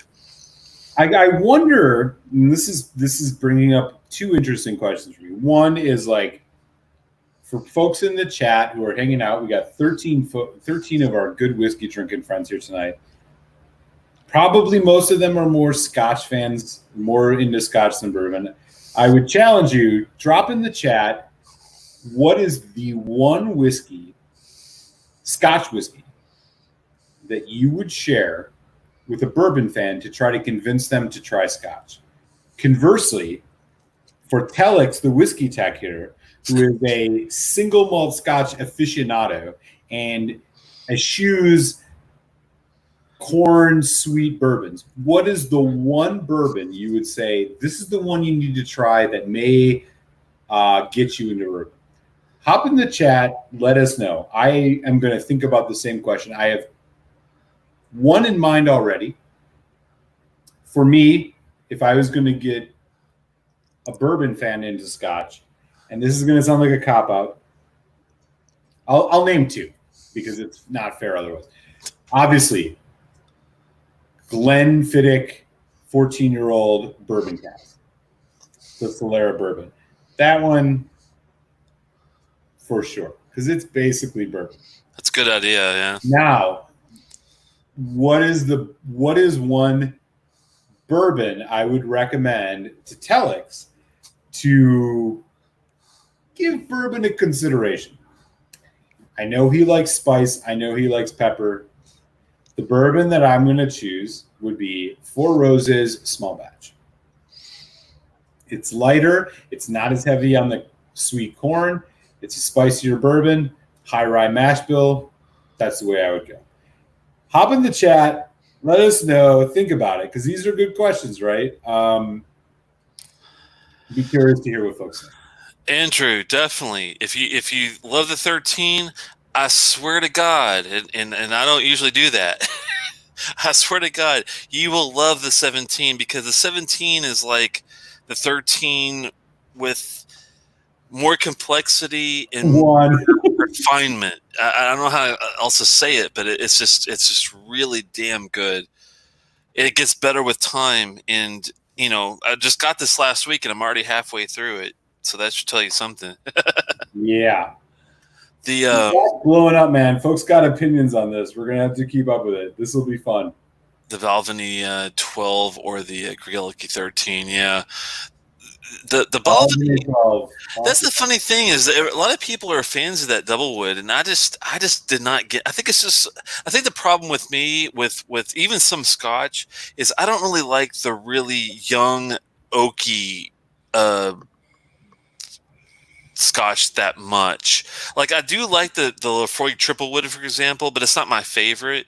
Even the Carriages, I did like better because the high ABV and it had more sweetness that balanced out the woodiness. But the really overly oaky, woody whiskeys, I don't really get into that much. I have to say. Let me see. Wow. Old Polney 21, if anyone left that. Yeah, I wish. That would be nice. I wanna call out our good friend Santa Cruzan, whose choice for a Scotch to share with a bourbon drinker is the Glendronach 12. Yeah. That is That's really good. That's a bold choice. that is very bold. Because that's not even a very bourbony whiskey. That is like Sherry all the way. the sweetness of the PX on the 12 might satisfy the bourbon fans' need for that sweetness. That's an interesting choice, and you are making me think, Santa Cruz, and appreciate you as always. Yeah, good morning to you there, Whiskey Pilgrim. I guess he's probably in Europe, I would guess, He is right? in the UK. Yeah, nice to see you, man. Tomatin 18 from Ben.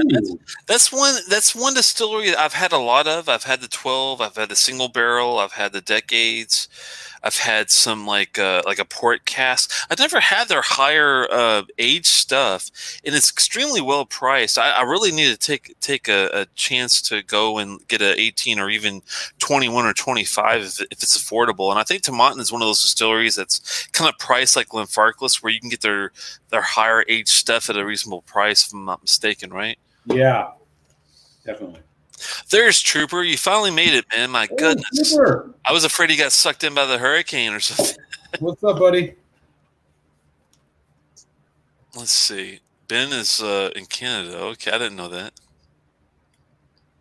I feel sorry for the Canadian guys because they have to deal with what is it? The LCBO? Is that what they call it? Yeah, the Ontario Liquor Board or whatever. Yeah. Jesus. Well, I got to deal with that here too in PA. We have the it's all state run here, but I'm in Philly, so I can just go across the river to Jersey if I can't find it. I mean, here's the thing: the PA liquor store is good prices, but it doesn't have the variety. But yeah, man. To the question at hand, the bourbon that we would recommend to a Scotch drinker and the Scotch we would recommend to a bourbon drinker, there are some really good ones coming in this chat. I'm going to give a shout out to Juan, even though I chatted him already. Dude, he just went straight for the jugular and says, Elijah Craig Barrel Proof A120.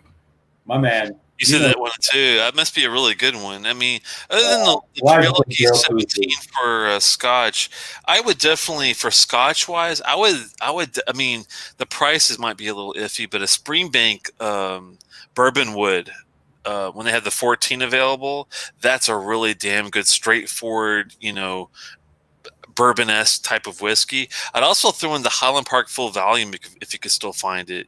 It's really, really well done. A lot of people really love it for its straightforward bourbon-esqueness, if you know what I mean. Yeah.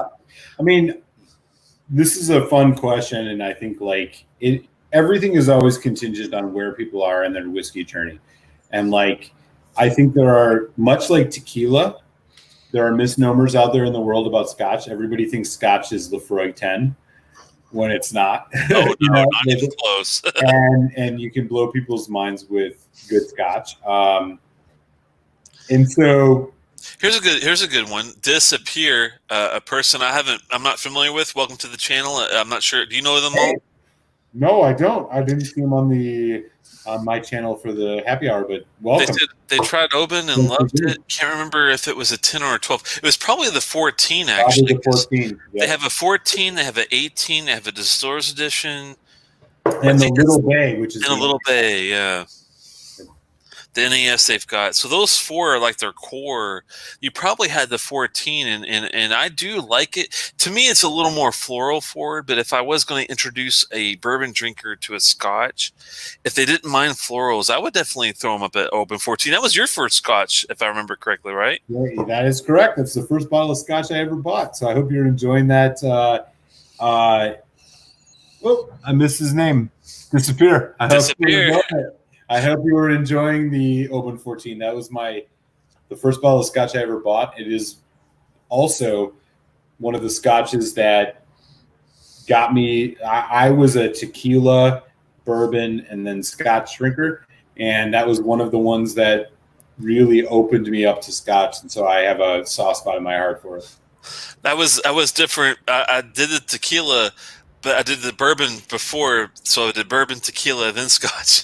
Oh, yeah, okay. Isn't that crazy? Yeah.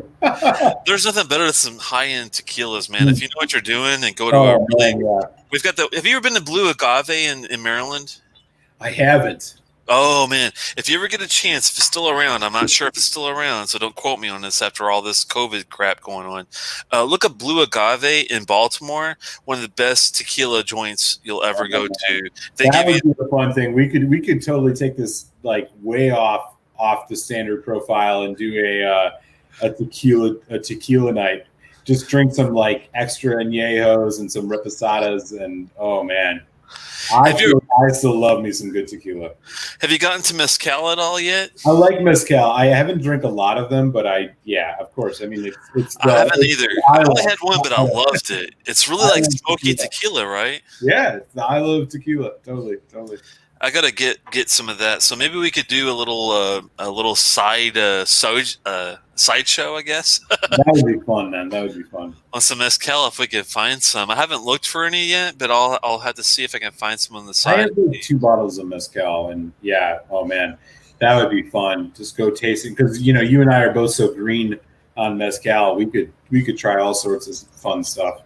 And that's the thing, guys. Look, if you like scotch, I mean, to me, the mezcal is the scotch of the tequila world. It really is.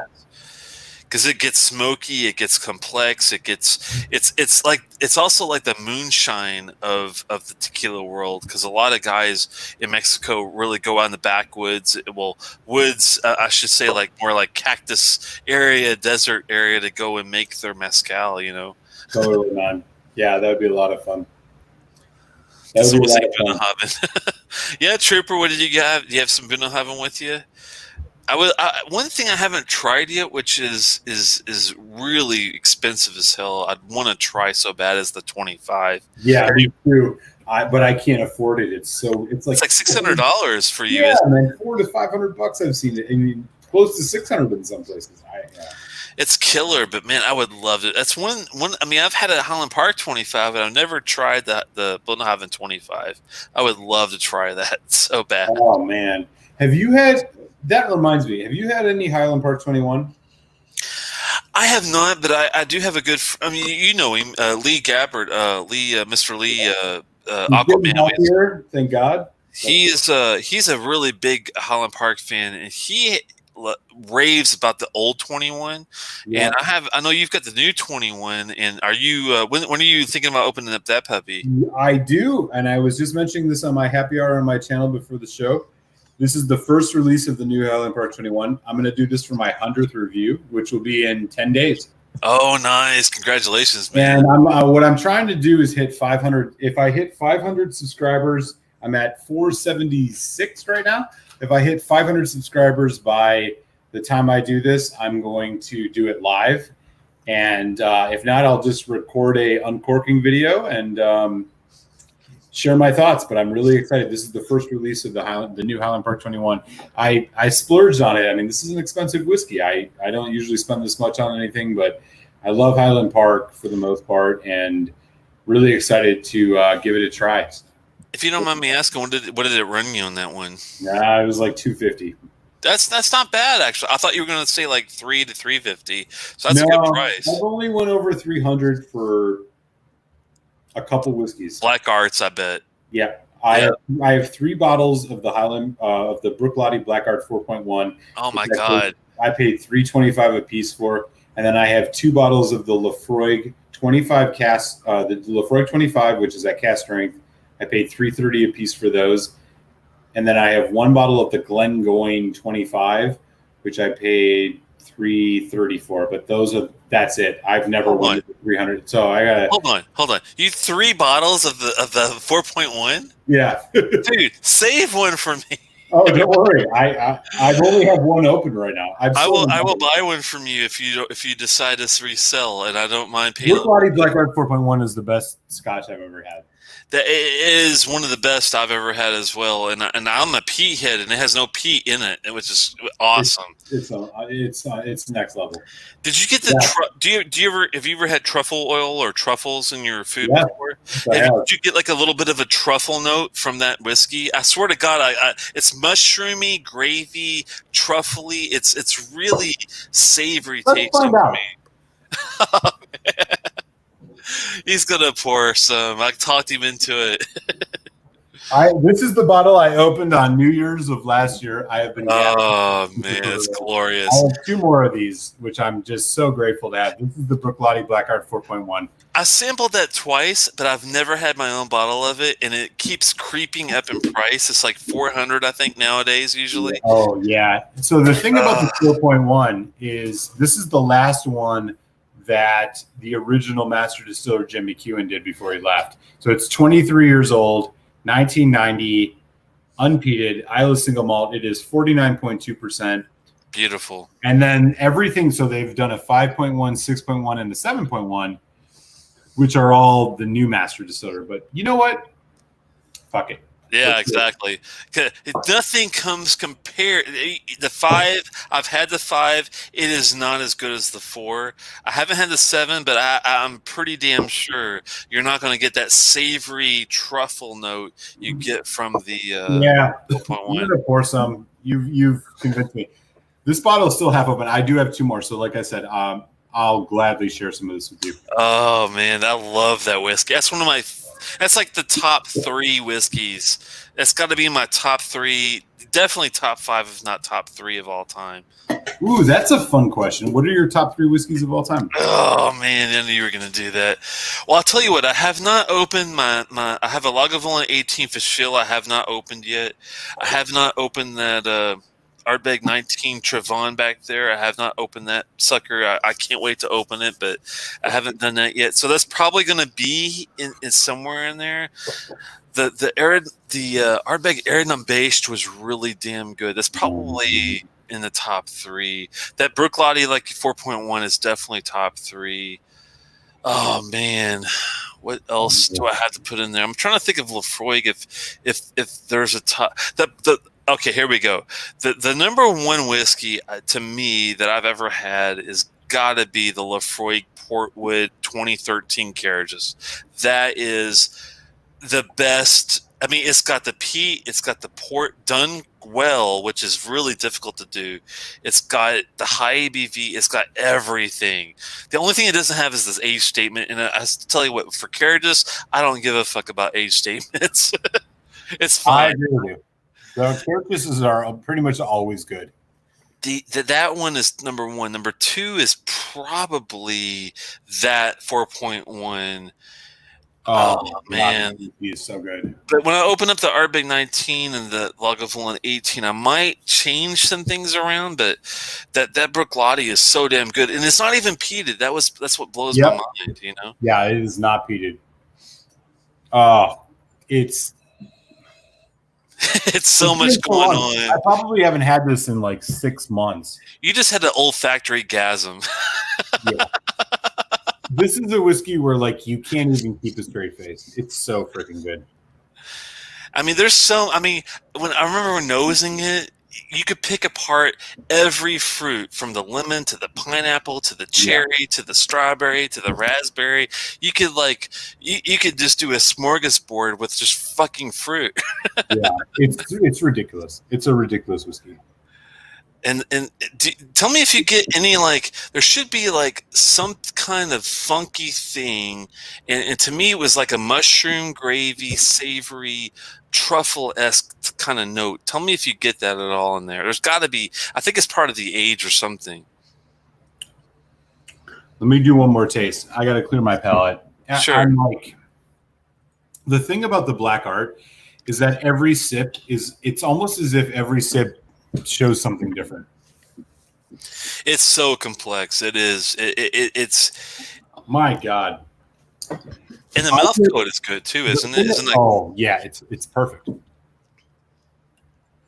I get a lot of right now. I'm getting a lot of tropical fruit, and I want to say mango, pineapple. Oh yeah. Man, I mean, because the thing about the black art is like it doesn't tell you everything that it's aged in. Are you getting any earthy notes at all from it? Yes, definitely. It's like it's got a foundation of earthiness, right? I think that's where I'm getting that mushroom gravy, fungal, truffly thing going on. I'm not sure how to explain it. But I wouldn't say that I'm getting truffle. I'm not quite getting like a truffle note, but what I am definitely getting you said mushroom? Yeah, like a mushroom gravy almost. Yeah, totally. But like it's like tropical fruit, and then you get this blast of dark fruit sherry. It's cherry, raspberry. The deep red fruits, yeah. And then there's a slight kind of caramel, vanilla, toffee thing. And then it's what you were talking about, this mushroomy, earthy quality. Like it changes every time. I mean, like this was such a hard whiskey for me to review because I remember like I had 2 whiskeys last year, which were my whiskeys of the year. And it's because of this. This was my like whiskey of the year above $100. My whiskey of the year below $100 was Glen Scotia 15. It's just every time it's something new. Trooper, don't feel bad. It took a while for me to get my hands on a sample of that stuff, and like I said, I don't have a bottle. But it is, if you're going to save up, it's usually $300 to $400. Unfortunately, it's extremely expensive. But if you can save up $300 to $400, it is well worth it. It is one of the best whiskeys you'll ever have. Period. And it's 23 years. And it's called Bruichladdich Black Arts 4.1, if you can find it. If you can't find that one, at least get the 5, the 6, or the 7. Yeah, and the ones before that are hard to find. Give me 1 second. I got to make a quick adjustment over here. That's one thing I never had was the 3, 2, or 1. They've had a few, like we talked about, additions between them, but I never had the 3, 2, or 1. Is anybody Dram, dude? If you're still out there, Stephen Connor, any of those heavy hitters? If you had the Bruichladdich Black Arts pre 4.1 offerings, what did you think? Are they better than the 4.1? Is the 4.1 like the best of the series? Let us know what you think. I'm curious. So you brought up a good question. Best 3 whiskeys ever. Obviously, like Bruichladdich 4.1 for me is one of them. Another one, Glengoyne Teapot Dram. Ooh, that is really damn good. I'll have to agree with you there. I'm blown away with that. The third might be the Lefroy 25, but I'm not quite sure. Yeah. Even though I didn't give it a solid 5 out of 5 just because of the cost, it's so good. That's the hard thing, man. It's like I know there's a lot of people that can't afford the crazy 500 plus series. But I barely can. I mean, everyone. Not me. You know? Yeah, it's like it's such a selective field. It's like unless you've got someone that's willing to do really good reviews, you're never going to get a review of the 32 or like some of these really crazy high end stuff. 50-year-old whiskey we don't usually get to review, unfortunately. Right. The oldest whiskey I've ever had is a sample of a Canadian club. It was a 41 year that Food Quick had sent me, and yeah, I mean, it was awesome to try something that old, but it wasn't amazing. And you were talking It was about, good, but it wasn't like mind blowing. and you were talking about subscribers earlier. I didn't want to forget, but I only 30% of the people that watch aren't subscribed. So please, if you haven't subscribed yet, definitely hit the subscribe button. We really appreciate the helps Yeah, our definitely. morale. Definitely. Yeah, hit subscribe for sure. We do this every week, so. And we like to get the news out to the kids. It's we try to do the buying so you guys don't have to waste money on stuff, and it's really, really fun to find gems like the Grigaliki 13, 17, 23, whatever. Because unless you or I tried it and let the masses know that it's really worth it, they're not going to even think about spending $200-$300 on a whiskey. You know what I mean?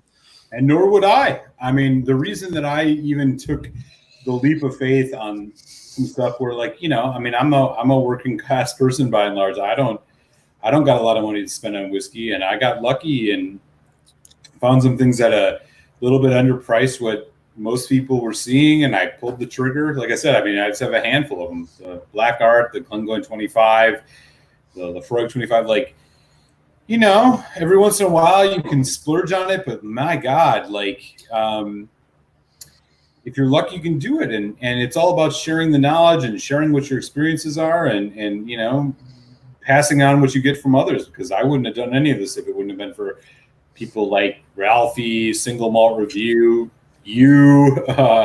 there's some other cats out there, even Food Quig. Like, those are the folks that inspired me to take chances on whiskey. So, do you know what the age is on that teapot? The story behind the teapot dram is basically they take a little bit for the workers and they put it into like a vat, I guess you call it, and over time they give them like their work. For their work they pay them, but they also give them a little bit of a dram on the side. That's where the teapot dram idea comes from, right? Yep, you're totally right. So it's NAS. It's First Fill Oloroso, unchilled cask strength. This is batch 7. This is 59.9. Ooh, I love that ABV, man. Yeah, the story is, until the 1970s, Glengoyne workers enjoyed a thrice daily dram that flowed from a copper teapot in the distillery canteen. Recreated by men with a vague recollection of those days, our tribute has swaths of red apples, Demura sugar, and tangy Seville marmalade.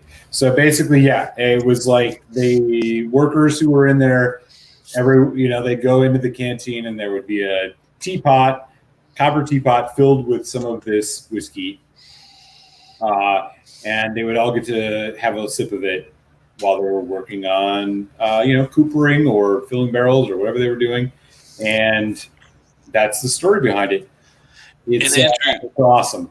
It's an NAS, so there's no age statement on it. But boy, I'll tell you, this has to have some age on it, because the dried fruit situation on this is pretty intense.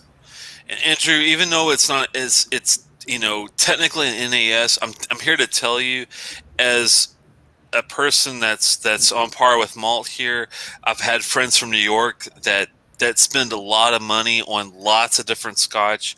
The teapot is highly sought after. I know a guy that spent money just to buy like tons of it and just try to accumulate as much as he could, because it's that good. So if you can find a teapot dram, it's worth the money. I'm telling you. Definitely.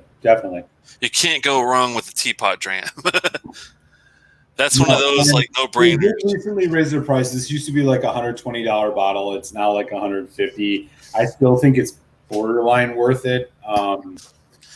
That's about it, though. $150 is where I would draw the line, I think. Yeah, I agree with you. It is worth $150, but once you get above that, I want an age statement.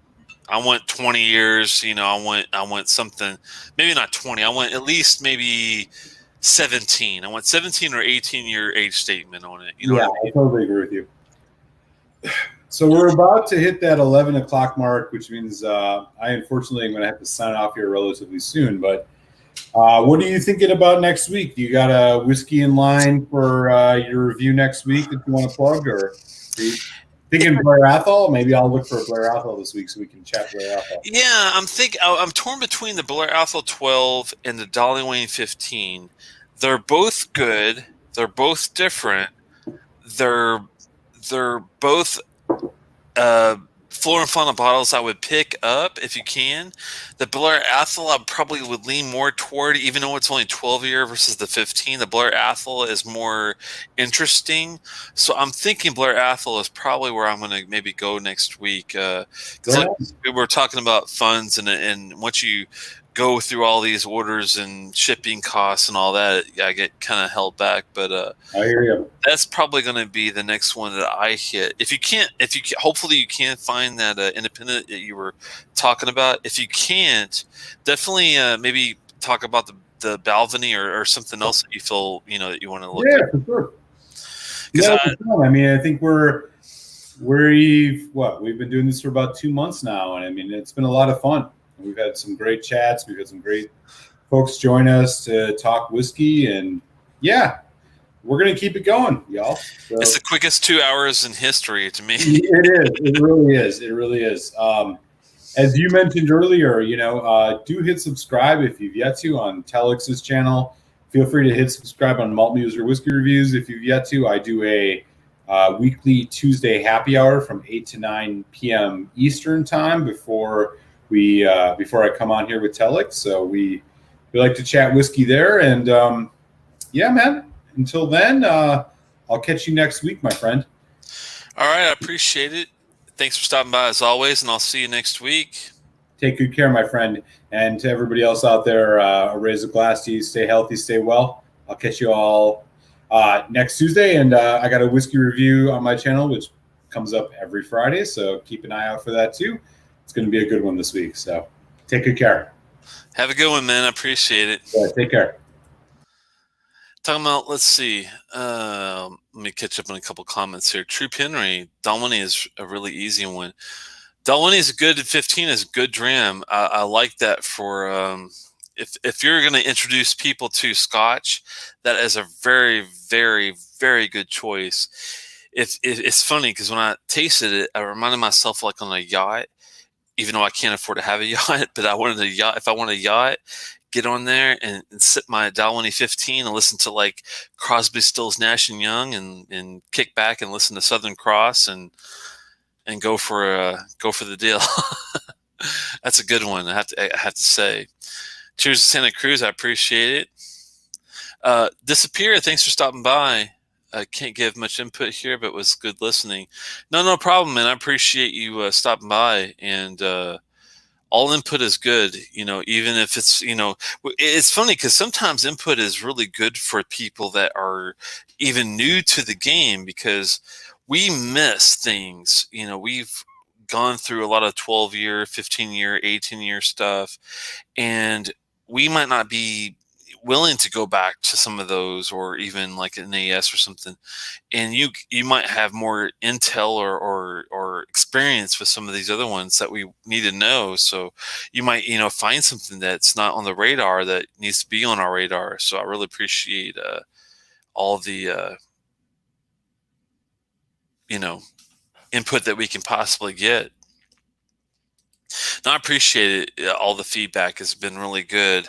And like I said, if I tell you what, this is my new favorite of Scotch. And as you could tell, I'm not really from this back. I've got bottles going all the way back where you can't see them. I've done every distillery in Scotland and even some dead ones. And this is the bottle of the month. It's really, really, really good. So if you can find a Krgeliki 17, I'm telling you, you will not be disappointed.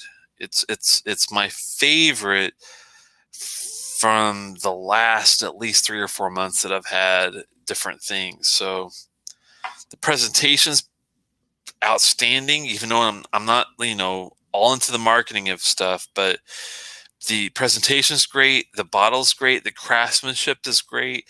It's all handmade oak cast, 17 years. They give you batch numbers to tell what you've really got. It's kind of Springbank-esque if you think about it. They're very much even though they're not a Campbelltown distillery, this is as closest to, really true craftsmanship that you can really get. And I really appreciate it. 46%, 17 years. You can't really go wrong, I think, with that bottle. I don't think anybody would be disappointed. We'll put it that way. What are you guys drinking? Went to the order of Galaxy 17. It was sold out. Oh no, not good. Not good, not good. That Galaxy 17 is beckoning me. It looks awesome. Yeah, that's the thing. It's like it is. It's damn good. Look online. Look. I know it's tough to say, but hopefully you're in a state that can order from the UK. If you can order from the UK, even though this is only like a 70 CL, also known as 700 ml, a 700 ml bottle, it's well worth it, and hopefully you can find it that way. I know Mr. Malt, unfortunately, is not shipping to the US, which really saddens me. I hope they change things. But with that said, there's Whiskey Exchange. There's a lot, and I mean a lot of other sites out there. Do your homework. I guarantee you could probably find it somewhere. I'd be surprised if you can't. I just found it recently, so that should tell you something. It is out there. You might have to do some searches. Wine Searcher is a good resource. 1,000 Corks, that's a good resource. Here's a question, I guess. Let me see here.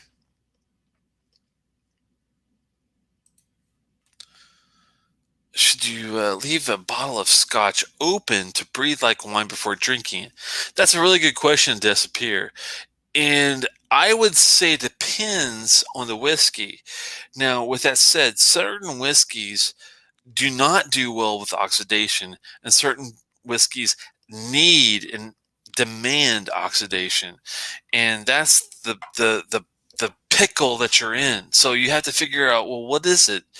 If you're talking about, the Glendronach peated portwood, it needs a ton of oxidation. So that's one that I would actually pour into a decanter like a wine and let it breathe and then drink it, because that's the way I enjoyed it. It took 45 minutes for that to open up for me. So I poured a dram. I sipped it after 15 minutes. No. 20 minutes. No. 35 minutes. No. 45 minutes. Then it actually opened up and was actually pretty good. So, with that, I'm trying to think of something that is not akin to oxidation off the top of my head. If you know a whiskey that's not good with oxidation, please put it in the channel. I'm curious. I'm 24, but I've never drunk alcohol before. Well, I would not start with scotch, that's for sure. You need to start with something very low ABV, which would be like, some beer or something like that, and then go to some bourbon or something like that, and then go to scotch. Scotch is a whole another realm. Definitely do not start with scotch on the get-go on the alcohol journey. That's for sure. 24, but never drunk alcohol. I have a feeling either two things. Either you're Mormon or you are joking. There's one of the two most likely, because I've never known anyone 24 never to have had alcohol before. It could happen though. But if it does, then I would definitely look for beer first, then whiskey or tequila or something like that.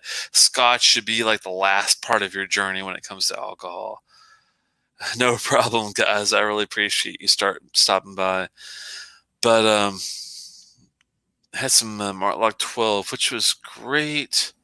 Everyday drinker switched to Peerless Bourbon. Gotcha. Is it the old 12 or the new 12 there, Juan? I'm just curious. Yeah, start with the. You mean the Lafroig Select there, Trooper, not the Not Lagavulin, it's Lafroig Select. Come on, Trooper, you know the game. What's wrong with you, man? You've lost your mind. Yeah, I mean, certain ones need. I mean, this. Yeah, Lafroig Select. Disappear. You know, it depends on the dram. If you have a curiosity about a certain one, let me know what it is, and I'll tell you if it makes sense to oxidize or not to oxidize. It depends really on the dram. Um, the port ones tend to need more oxidation. The Kalila unpeated needs a lot of oxidation. Trying to think off the top of my head. The ports, the unpeated Kalilas, the oxidation. Man, there are a lot out there. It's hard to really, to tell you, but you really have to tell me which one you are talking about, because there's literally 200 different distilleries and they're all different. I've always wanted to sit down with someone who knows Scotch and try many different ones so that I can learn and see if I recognize what I'm supposed to. Yeah, I mean that makes sense, and you're at the right place. It just depends on what is your what's your favorite. With Scotch, it's there's a lot going on. So I would look at it as a spectrum. Do you like peat? If not, I need to know. Do you like sherry? If not, I need to know. Do you like just a straightforward bourbon cask type of Scotch? If that's the case, I need to know. I need to know what your likes are, because it's really hard because there's so many different types of Scotch even, and that's why I stick to Scotch pretty much. I don't do bourbons or tequilas or rums or Armagnacs or cognacs or any of that stuff, because Scotch itself, there's so much going on that I just want to focus on that. And I might ask, Malt Muser a question about bourbon just for my own personal interest. But when it comes to what I like to really study and get into, Scotch is a world in itself to really get into. My favorite would be sweet, heavy, very little to no smoke. That's all I know. Okay. Well, I tell you what, if you like sweetness and you like heavy sweet dram with little or to no smoke, and I'm assuming that you also mean peat, because peat and smoke are different things. You could have a heavy peat content but little or no smoke, and vice versa. So you really need to let me know if you like peat at all. I like to taste alcohol, tannins. Yes, tannins come with oh, no sweet, sorry. So no sweetness. You like a heavy Scotch, no smoke, but you like the taste of alcohol, and you like tannins. Okay, well, it sounds like you need to stick with either a straightforward bourbon type of Scotch, like a Dalwhinnie 15. Dalwhinnie 15, I think you should probably buy.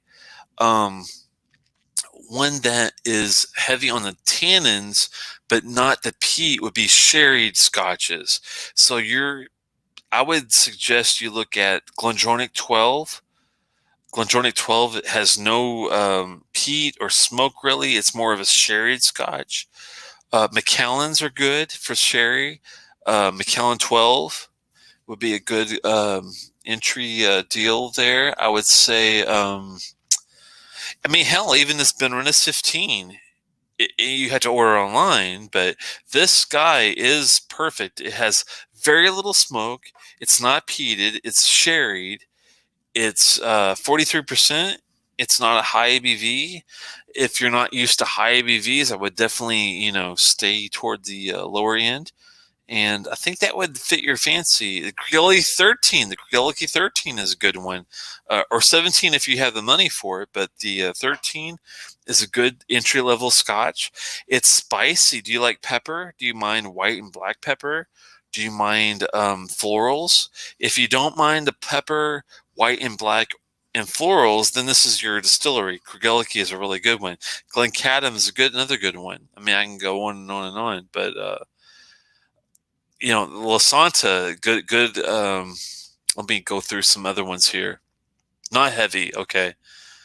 I have asthma. If I could drink, I think I'll die. No, you won't. G. Nathan, you'll be okay. Let's go on. Tomatin 12. Yeah, I mean that's a good entry level Scotch, I'd say. So Abana, that's way too heavy, way too assertive, I think, for a new Scotch fan.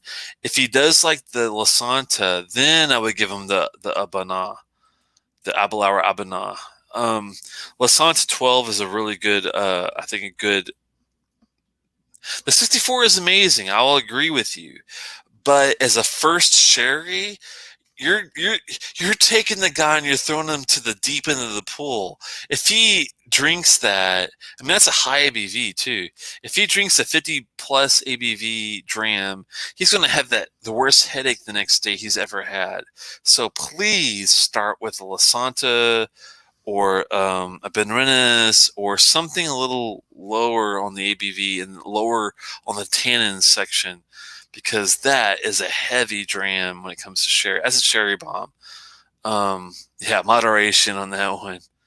Slice spice, okay. I would say Creolity would be a good one. The 13 would be excellent. Holland Scotch, no sweet, Tamantula 14. That would be a good one, probably. Talisker Distiller's Edition. But that's peated. He has not said anything about peat, and he does not like smoke, so I'd be really careful about that. To spot the 65. Oh man, Glengoyne would be a good one to start with. Glengoyne, I would skip the 10 and 12. I would go for at least 15, 18 if you can afford it. The 18 Glengoyne is excellent. Oh, that's another question for someone else. 10 or 12. I don't know. I would probably skip those and go for like the 15 or 18 if you can. I did once try the Bowmore. Oh, no. Yeah. Okay, here's the deal. Disappear. I'm giving you kind of like an entry level Isla type of deal here. Now, Bowmore is an Isla distillery. Bowmore is noted for having great independent bottlings, which means not distillery bottles. So if you try like a Bowmore 12 or a 15 or 18 or anything else that's a distillery bottle, you're going to be let down. If you're looking for a Bowmore, look for an independent bottling, which means it's from another source, not Bowmore, like Gordon MacPhail or Adelphi, Blackadder, oh man, Exclusive Malts, Chieftains. There's tons of them out there. I would definitely try that before you would do a Bowmore. Don't do a Bowmore distillery. Do an independent bottling of Bowmore. Sorry here. Let's see. Last May, I tried my first single malt.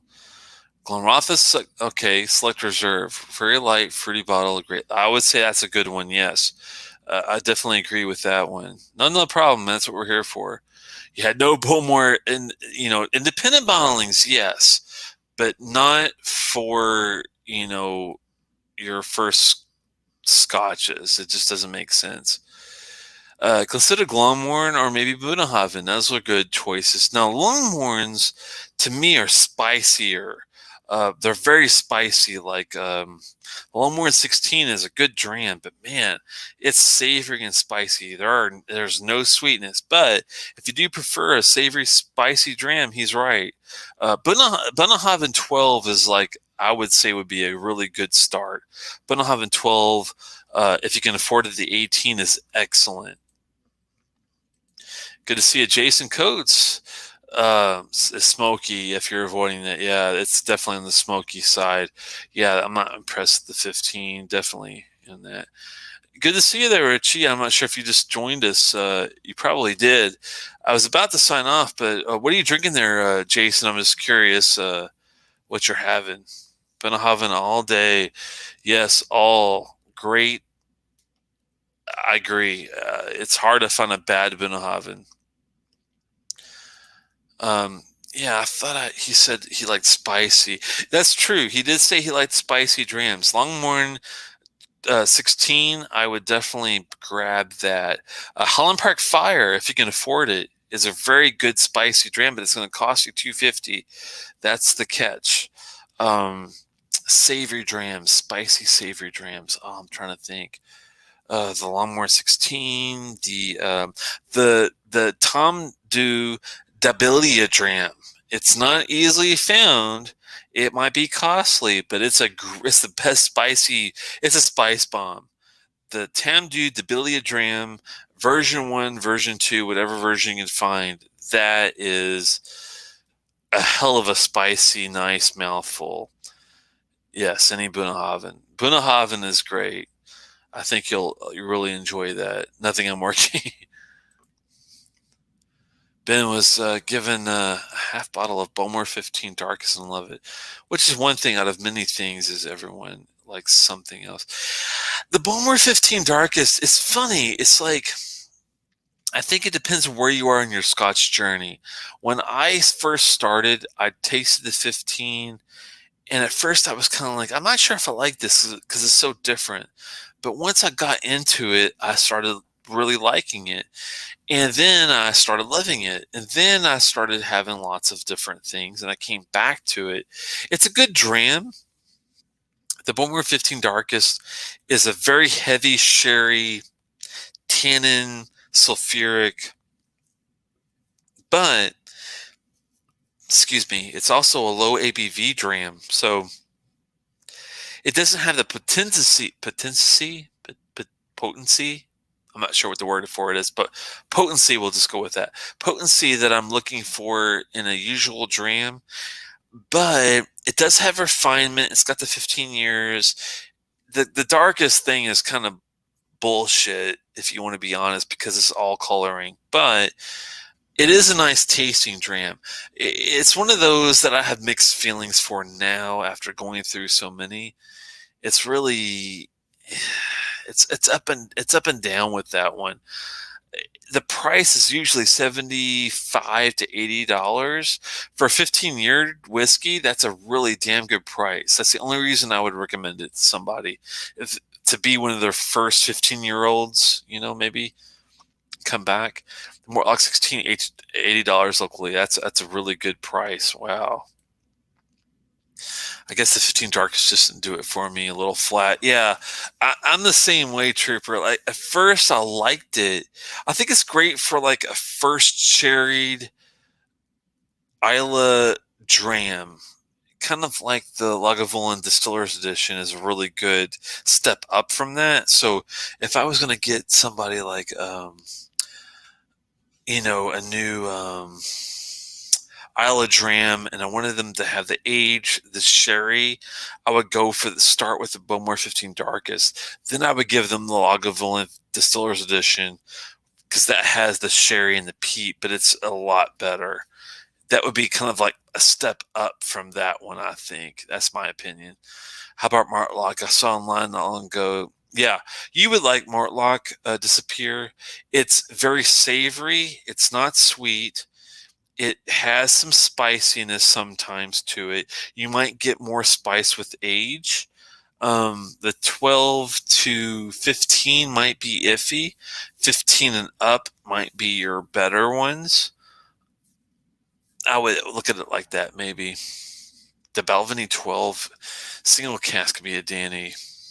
I'm trying to think. You're not talking about the double wood. You're talking about a single cask, I think. That's different than a double wood, right there, Whiskey Scout.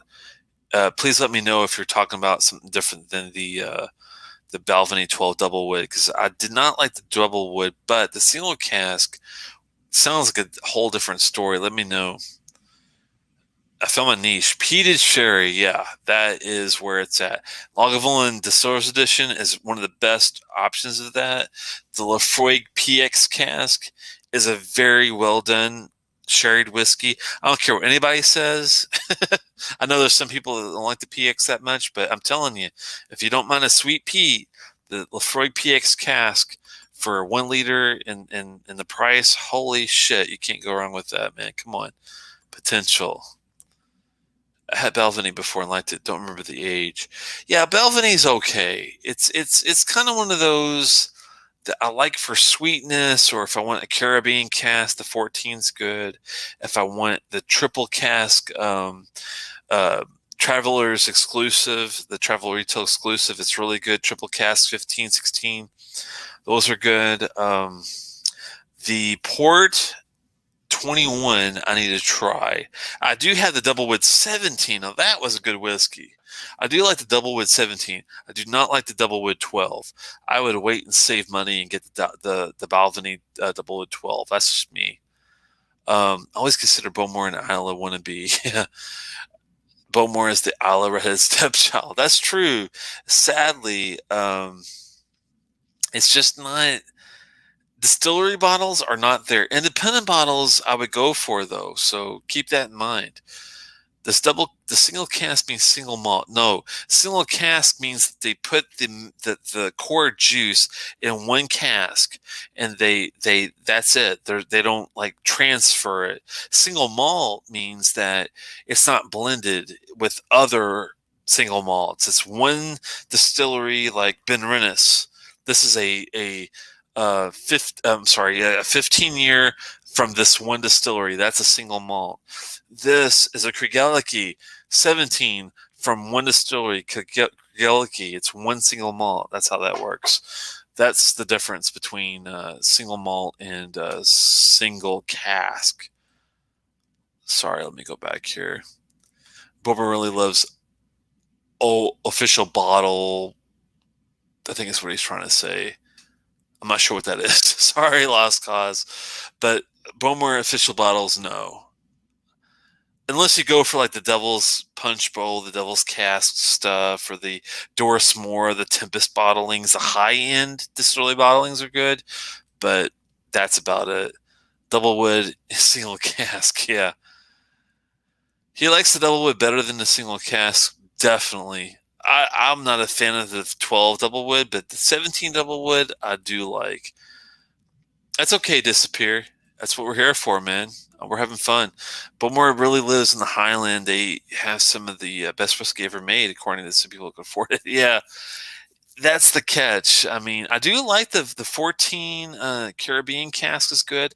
I love the Peat Week stuff, the 14 to 17, and it's not crazy price, but once you talk about the tunes, which are like in the $300 to $400 range, it's not worth it to me. I've had a tune a couple times. I just didn't. I didn't fall in love like I do with like the Brooklady 23 Black Arts, things like that for the same price. Sorry, pass. Thank you for mentioning the Lagavulin Distillers Edition. Yeah, that's one of my go-tos for peated sherried whiskeys. Hell yeah. Yeah, welcome DHS. Good to see you. Balvenie is the best peated whiskey maker.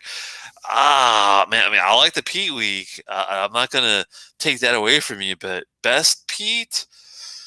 I don't know, man. I think he's being sarcastic, but we'll see. They're all single cask malt cat. They're all single malt, single cask beans from the one cask. Yeah, it was my first Bowmore, but the Aaron quarter cask strength was awesome. I don't think I've had the Aaron quarter cask strength. That sounds good though. It's not Bowmore though. I'm not sure what you'd be my first Bowmore. Aaron is different. That's a whole different distillery. That Aaron is an Islands distillery. Bowmore is an Isla distillery. I'm not sure what you mean by that. Trooper, fill us in on that one. Yeah, good to see you, Dustin. I'm glad you stopped by. Let me catch up with some. Oh wow, I'm way behind. Jesus, I'm sorry. I'm catching up here. Let's see. Brother bought me a Bowmore 12 in late December. It was okay. I don't think I'd ever buy it. Yeah.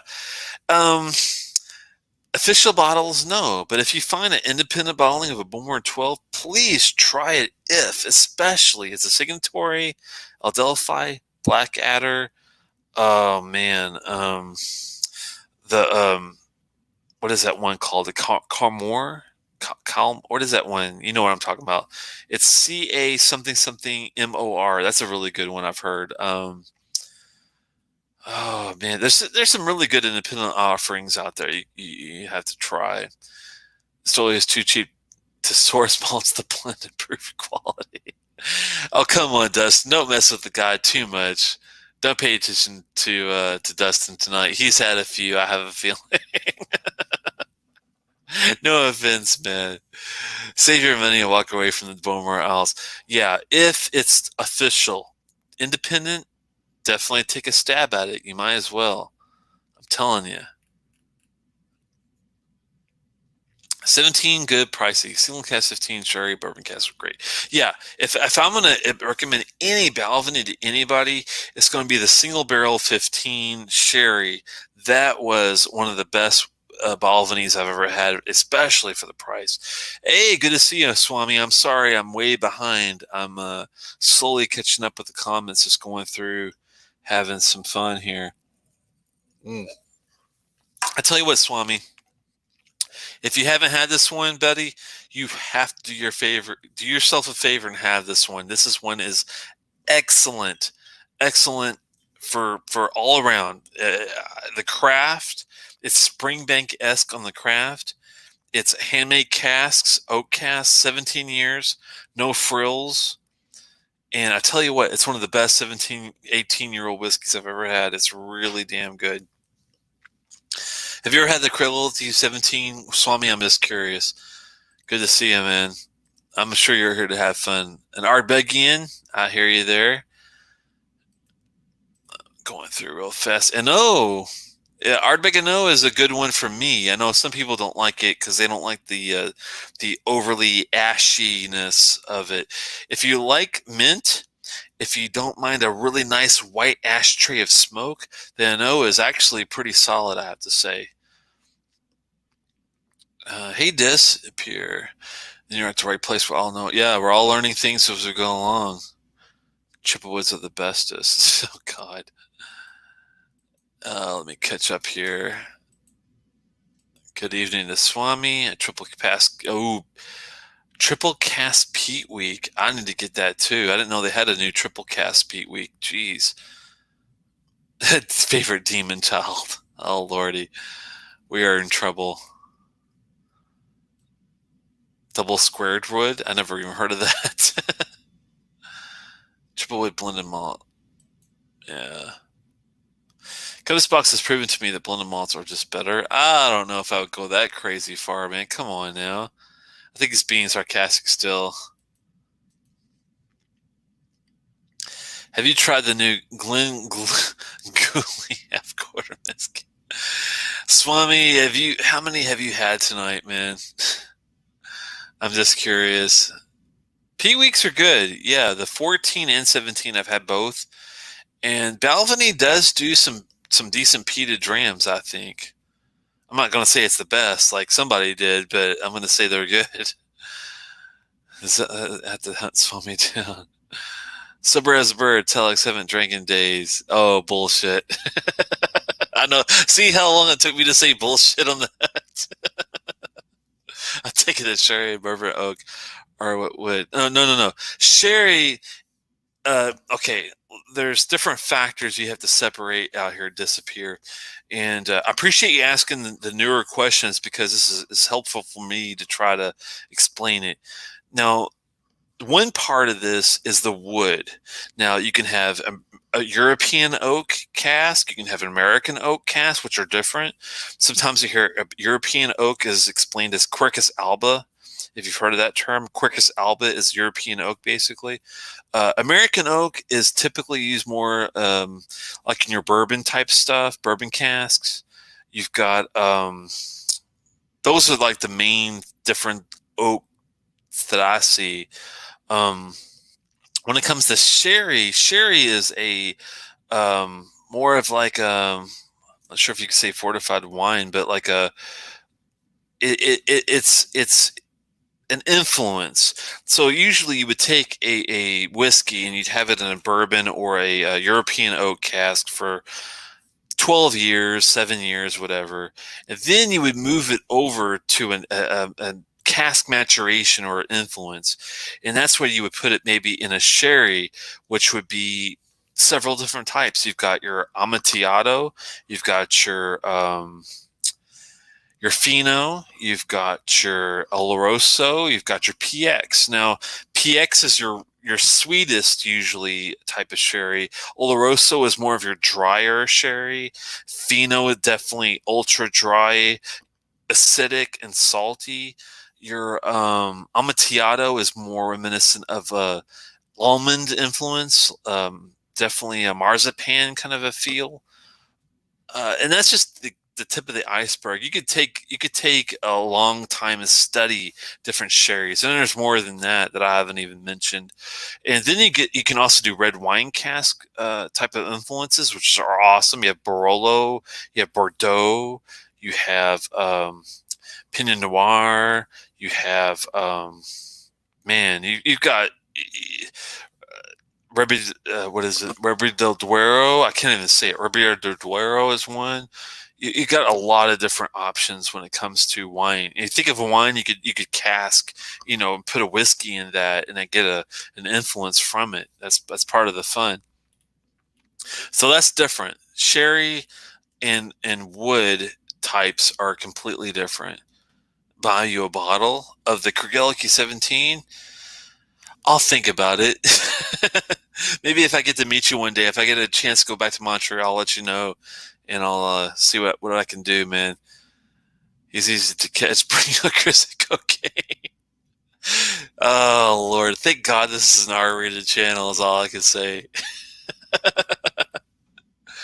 Lord, man, I'm still way behind. Richie, jokes aside, I'm really a fan of that bit Pete Week. Yeah, I do like the Pete Week.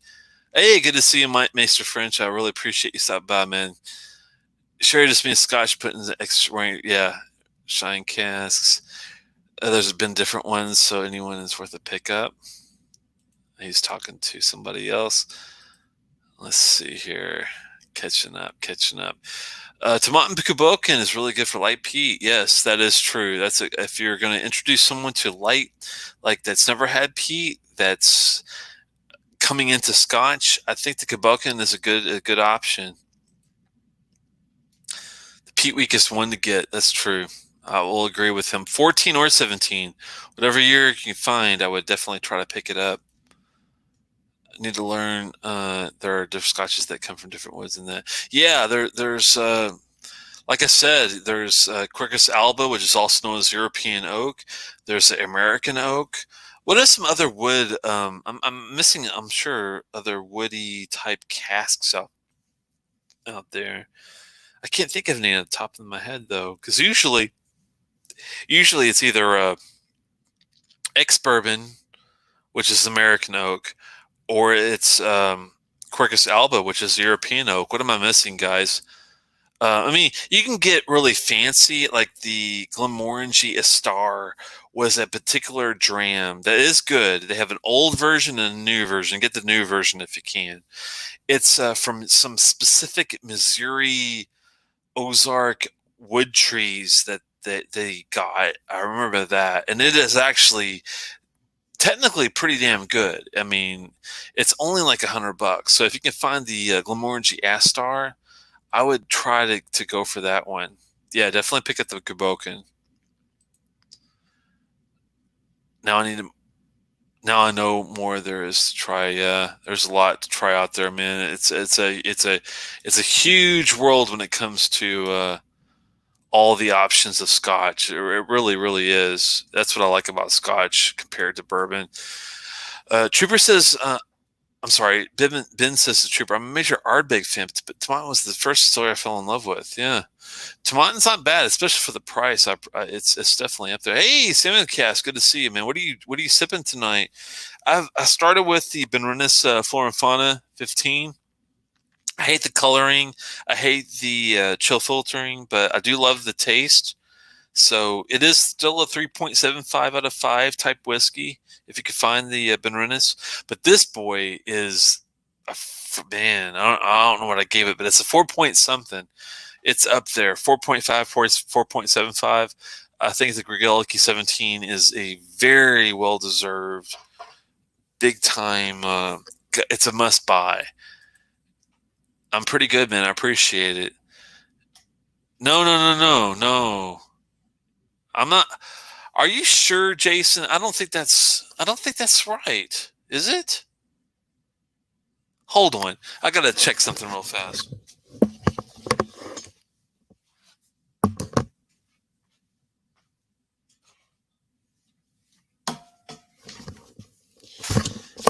Now you might be correct, but I tell you what, man, I'd be surprised if I'm off on this one, because I remember looking at this. Yeah. Oh no, you are right. Damn. Okay. I stand corrected. Jason brought up a good point. I got them mixed up. It's funny because I was looking at the QA cask the other day, and I thought, "Oh, that's Quercus alba," and I thought European oak, but it's wrong. You're right. It's American oak. The second maturation in new American white oak, which is Quercus alba casks. The result is a unique fusion of peat smoke and vanilla wood notes. Okay, well, shit. I stand corrected. I appreciate it, Jason. You caught me on that one. Okay, well, scratch what I said. Okay, European oak is one thing. American oak is the Quercus alba, and he's right. The Quercus robur, which haven't heard it called that before, is the European oak. So I'm glad you caught me on that, because I would have completely butchered that to death. So thank you so much for the correction, Jason. Sorry about that. It's interesting that all these flavors go in to make the final product during making and aging. Yeah, you could get really. I mean, that's what you're paying for. You're paying for them to make it. You're. This is the four things, and I think Aquavite has a good point with this. The age statement is important. How many years are we talking? Is it NAS? It still could be good if it's mixed with older stuff, but you need to know what's in there. Is it 12, 14, 15 years? What's the age statement? What's the bottling ABV? Is it 40%? Is it 50%? 60%? Makes a huge difference. Is it is it is it colored? Does it have E150 added to it? You don't want that. You want it to be natural. You don't want dye. Is it chill filtered? No, you don't want that. You want it to be natural. You don't want it chill filtered. Non-chill filtering is what you want. So that's pretty much the gist. And when you get to the fine notes, the fine print of things, you want it to have like a Madeira cask. You want it to have either a Bordeaux red, a red wine cask. You want it to be like you want it to have some sort of influence sometimes to give it more interesting flavor. That's just the way it goes. There's Mizunara. Oh, that is totally different. There is a Bowmore that's a Mizunara oak that's a 20-something year. It's really expensive.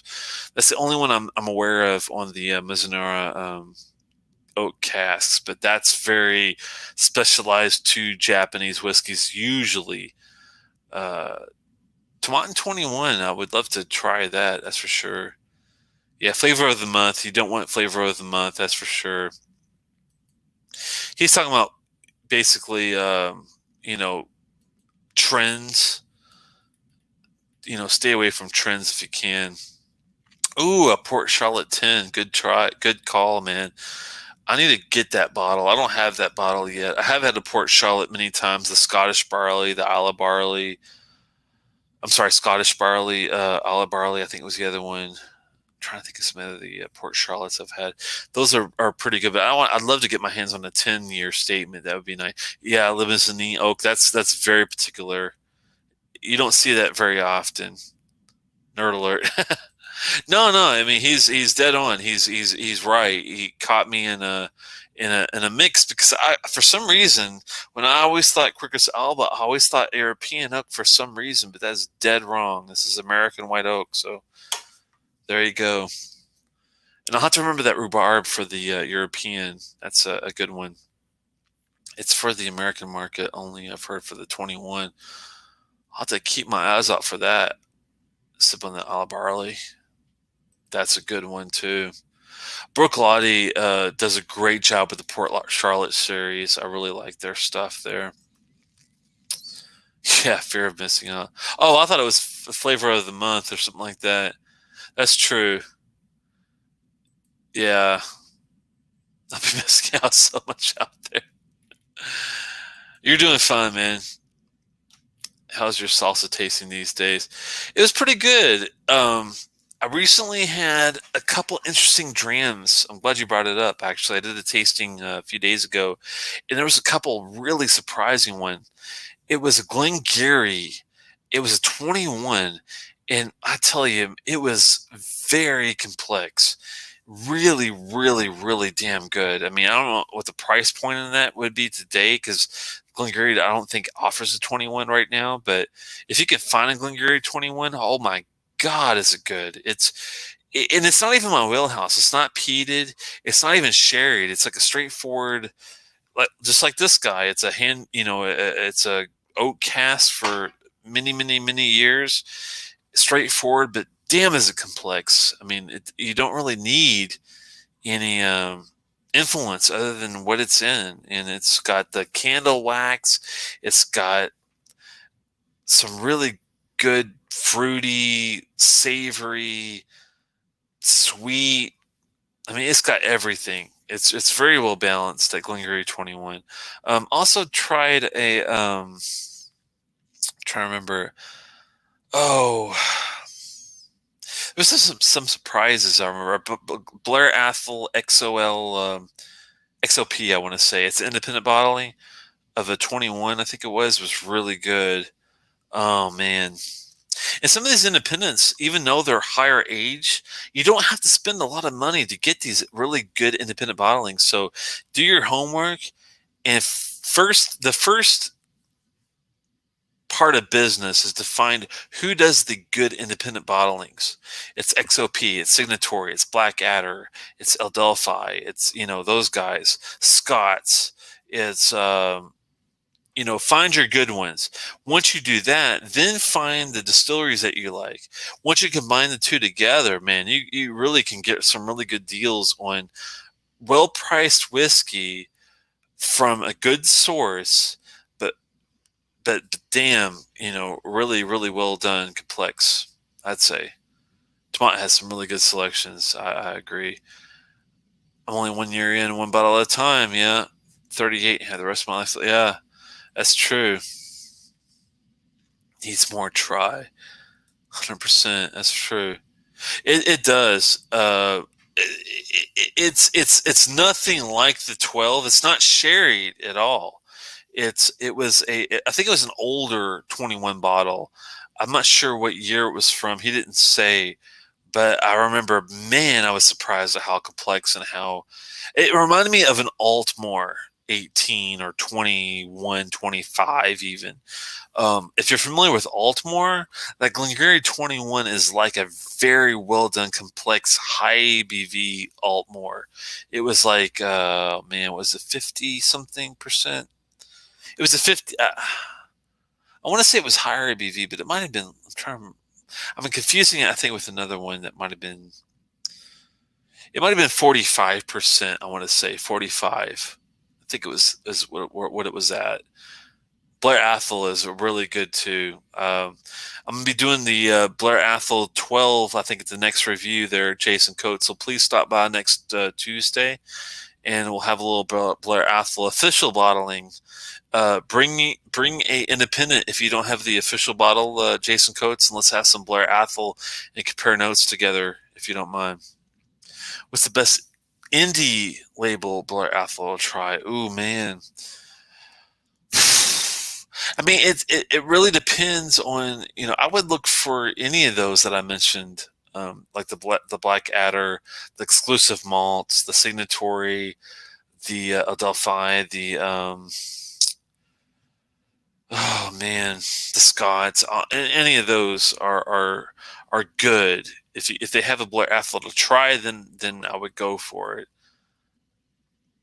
No problem, Sam. I appreciate it. Thanks for stopping by. Only buy 2 to 5 Scotch bottles a year. The only same thing. I'll continue with that amount, but switch it up. Brands, yeah, definitely don't be I mean, definitely do your homework. Do review searches like on Distiller, on the whiskey channels like Malta for Montreal has a good channel. Check him out if he's reviewed something that you might be interested in. Myself, Malt Muser. Um, do a search and see before you buy it. But if Malted and Montreal likes it, if I like it, and if Malt Muser likes it, then it's probably a set deal that you're probably going to end up liking it. I would put it that way. And even though we all don't like the same thing, we do like quality whiskey. That's what it's all about. The Glengarry 12 is really good. I would definitely go ahead and buy a bottle of it if you could find it. They do have a 15 sherry. I would rather have than 12, but it's hard to find. I think they have a distiller's edition too. I haven't tried it yet, but that would be one I would try maybe. Do have a Flora and Fauna bottle, but it's not open. I have a SMWS open. It'll do. Okay. Well, I'm gonna open. I've already opened my Flora and Fauna bottle. They're Jason Coates, so I'll tell you about that one, and it's good. But if you'd rather just do the SMWS bottle, then that's fine with me. Whatever you want to do, man. Both. I'm sure you'll be happy with it. He doesn't have a favorite independent bottler. To follow the stroller more than the bottler. I tell you what, though. With that said, the independent bottling makes a huge difference. Go with what you know that's good. Don't go with the independent bottler that you're like, it's not worth it. Because I've been burned by a couple independent bottlings that I wish that I didn't even go for. That's what my brother did for a decade. Then he got me to Scotch, which ended up researching like crazy. Now he has over 20 bottles like it's 9 months. Wow. No, that's no problem, man. That's what we're here for. I really appreciate, you guys doing the journey with me because, sorry, I'm catching up here. That's what it's all about. Let's see. Entire media, several different channels to explore. Yeah, they're all good. Um, Pretty much. I mean, there's some that are better than others, but I'm not going to get into all that. Let's see. Flora is great. Had a sample. Yeah, it is really good, and I'm happy that I finally found a bottle for myself. It's funny because Aquavite was the person that got me hooked on the trying, even considering buying the Flora and Fauna bottles. And the first one that he kind of poked at, if I remember correctly, was the Inchgour 14. And he specifically said, if you're into Scotch, this is a great bottle, but it's not for a newbie. It's for someone that's willing to sit down, take a little time, respect the dram, and go through all the notes that you can really get off of it. And he's dead on. It tastes like no other dram. It's onto itself, but even with coloring, chill filtering, all that crap, it still is well done as far as taste goes. So there you go. No malted is good. Just passing out some static on him. Sick of this. Thanks from Disappear. Road 22. Oh, I appreciate it, man. Enabler can be a dud though. Yeah, and that's the thing with the Flora and Fauna bottlings. I would skip like the Glen Spey. I would skip the Mocknamore. I would skip the Glen Ord if there's one there. The Tinnick, I was not a big fan of. I'm going to do a review on that shortly. I still have some. I've been trying to let oxidize as long as I possibly can before I do a review on it. But I don't think it's going to really save it. The Glengarry 12 develops very well as the level drops a bit. Oxidation takes place. Yeah, totally agree. The Inchgour, I had a sample of that one too with the Benrinnes. The Inchgour to me was like a tasting a dry Riesling wine. Yeah, That's very well spoken there, Jason. I'd say it is like a Riesling wine, but very well refined. It's not over the top. It's usually I don't even like Riesling wines, but it's very subtle, and that's what I like about that one. Sherry influence. What kind of Scotch is it? Let's see which one he's talking about. Yeah, it's a sherried influence Scotch. If you're talking about the Glengarry 12, that is definitely worth a find. Well, guys, I've been going on and on and on. I just wanted to hang out a little longer and have a little fun with you guys and catch up with the comments, and I really appreciate it. Um, I'm going to do the Blair Athol next week, the Blair Athol 12 Flora and Fauna bottle, and hopefully you'll have time to pick one up. If you haven't, it's worth the price. You will not be disappointed. I'm telling you. And you can get it overseas really easily online with a little bit of shipping. Throw in a couple other bottles to make it worth your while if it's pricey to you. And I would go with that, that route. And also be doing the Dolly Wayne 15 Flora and Fauna bottle after that, most likely. Similar to Glencadam 15. I need to get my hands on a high-end Glencadam. I've only had the 13, and I really need to get a better option. So I'm going to be looking for a Glencadam high year range if I can find one. Did you ever revisit that indie Glenlossie 19 from Element? I did go through that. I want to say I'll have to double check the closet to see if I've already cleaned it out. I think I cleaned it out. That was a good bottle. I do like that one. The Glenlossie 19 from Alexander Murray. Alexander Murray is one of those where thankfully more of them have been good versus bad, but that Glenlossie, it's been so long since I've tasted it. I don't remember much about it. I do remember that I did enjoy that one versus some other ones that I've had, like the Strathlisla. I can't even say it, but that one, it wasn't really for me. It was a Gordon McPhail, I think, bottle.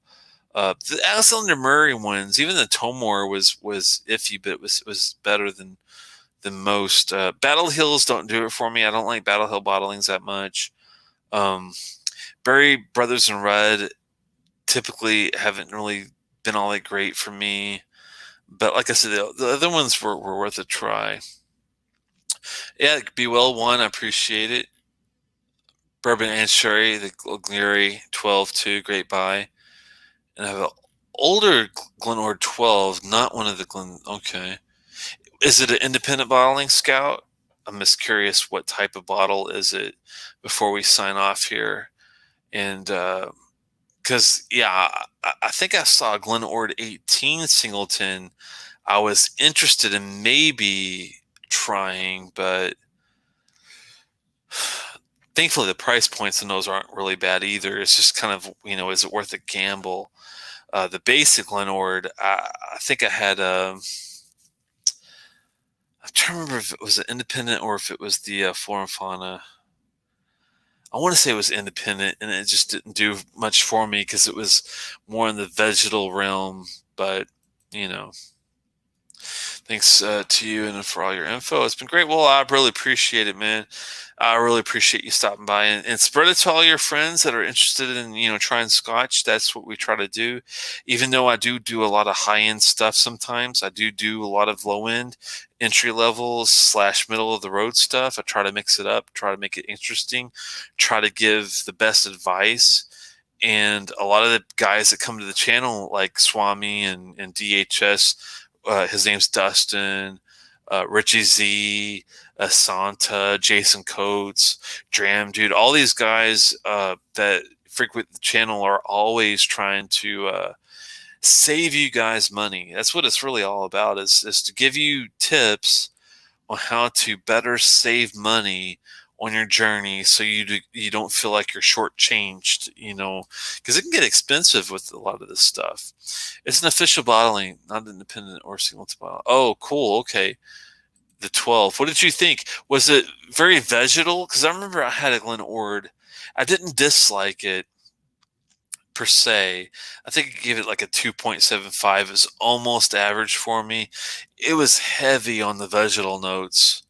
I'm wondering if you got the same thing on that one.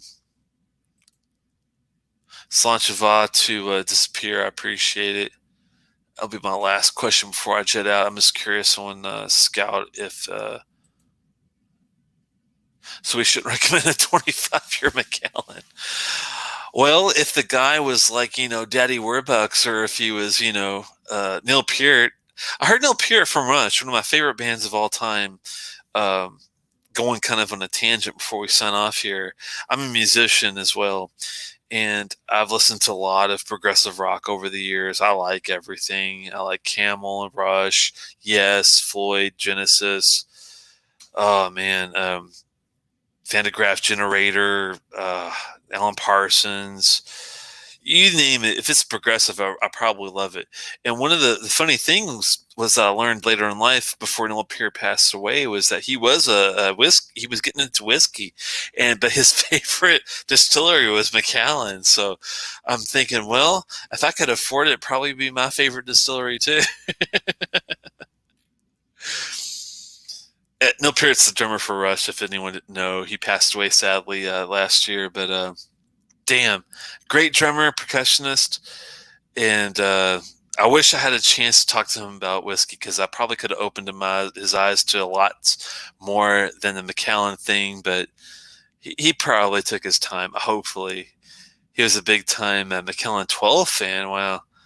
Just admitted you like Coldplay. Well, I'll tell you what. This is funny. Like, after progressive, I got into like a Britpop phase. I listened to Blur and Suede and Pulp and stuff like that, and then I got into Coldplay right when they started, like in '99, 2000, when Yellow and some of the In My Place, some of that stuff came out. I like their first two albums, maybe three. After that, they just plummeted. Some of the stuff's okay, like Paradise and all that, but it's not the same. But yeah, it's a little too easy listening once you get past that. You sent me a pic. Oh no, hopefully it's not a bad pic. How about Griffin and Eloy for progressive bands? Griffin and Eloy. I want to say Griffin sounds familiar, but I'm not familiar with either one. So I'll have to do a little research on that, Richie. And I appreciate it, because I'm always up for trying to find new stuff. I like Porcupine Tree. I like trying to think of some more prog stuff that I like.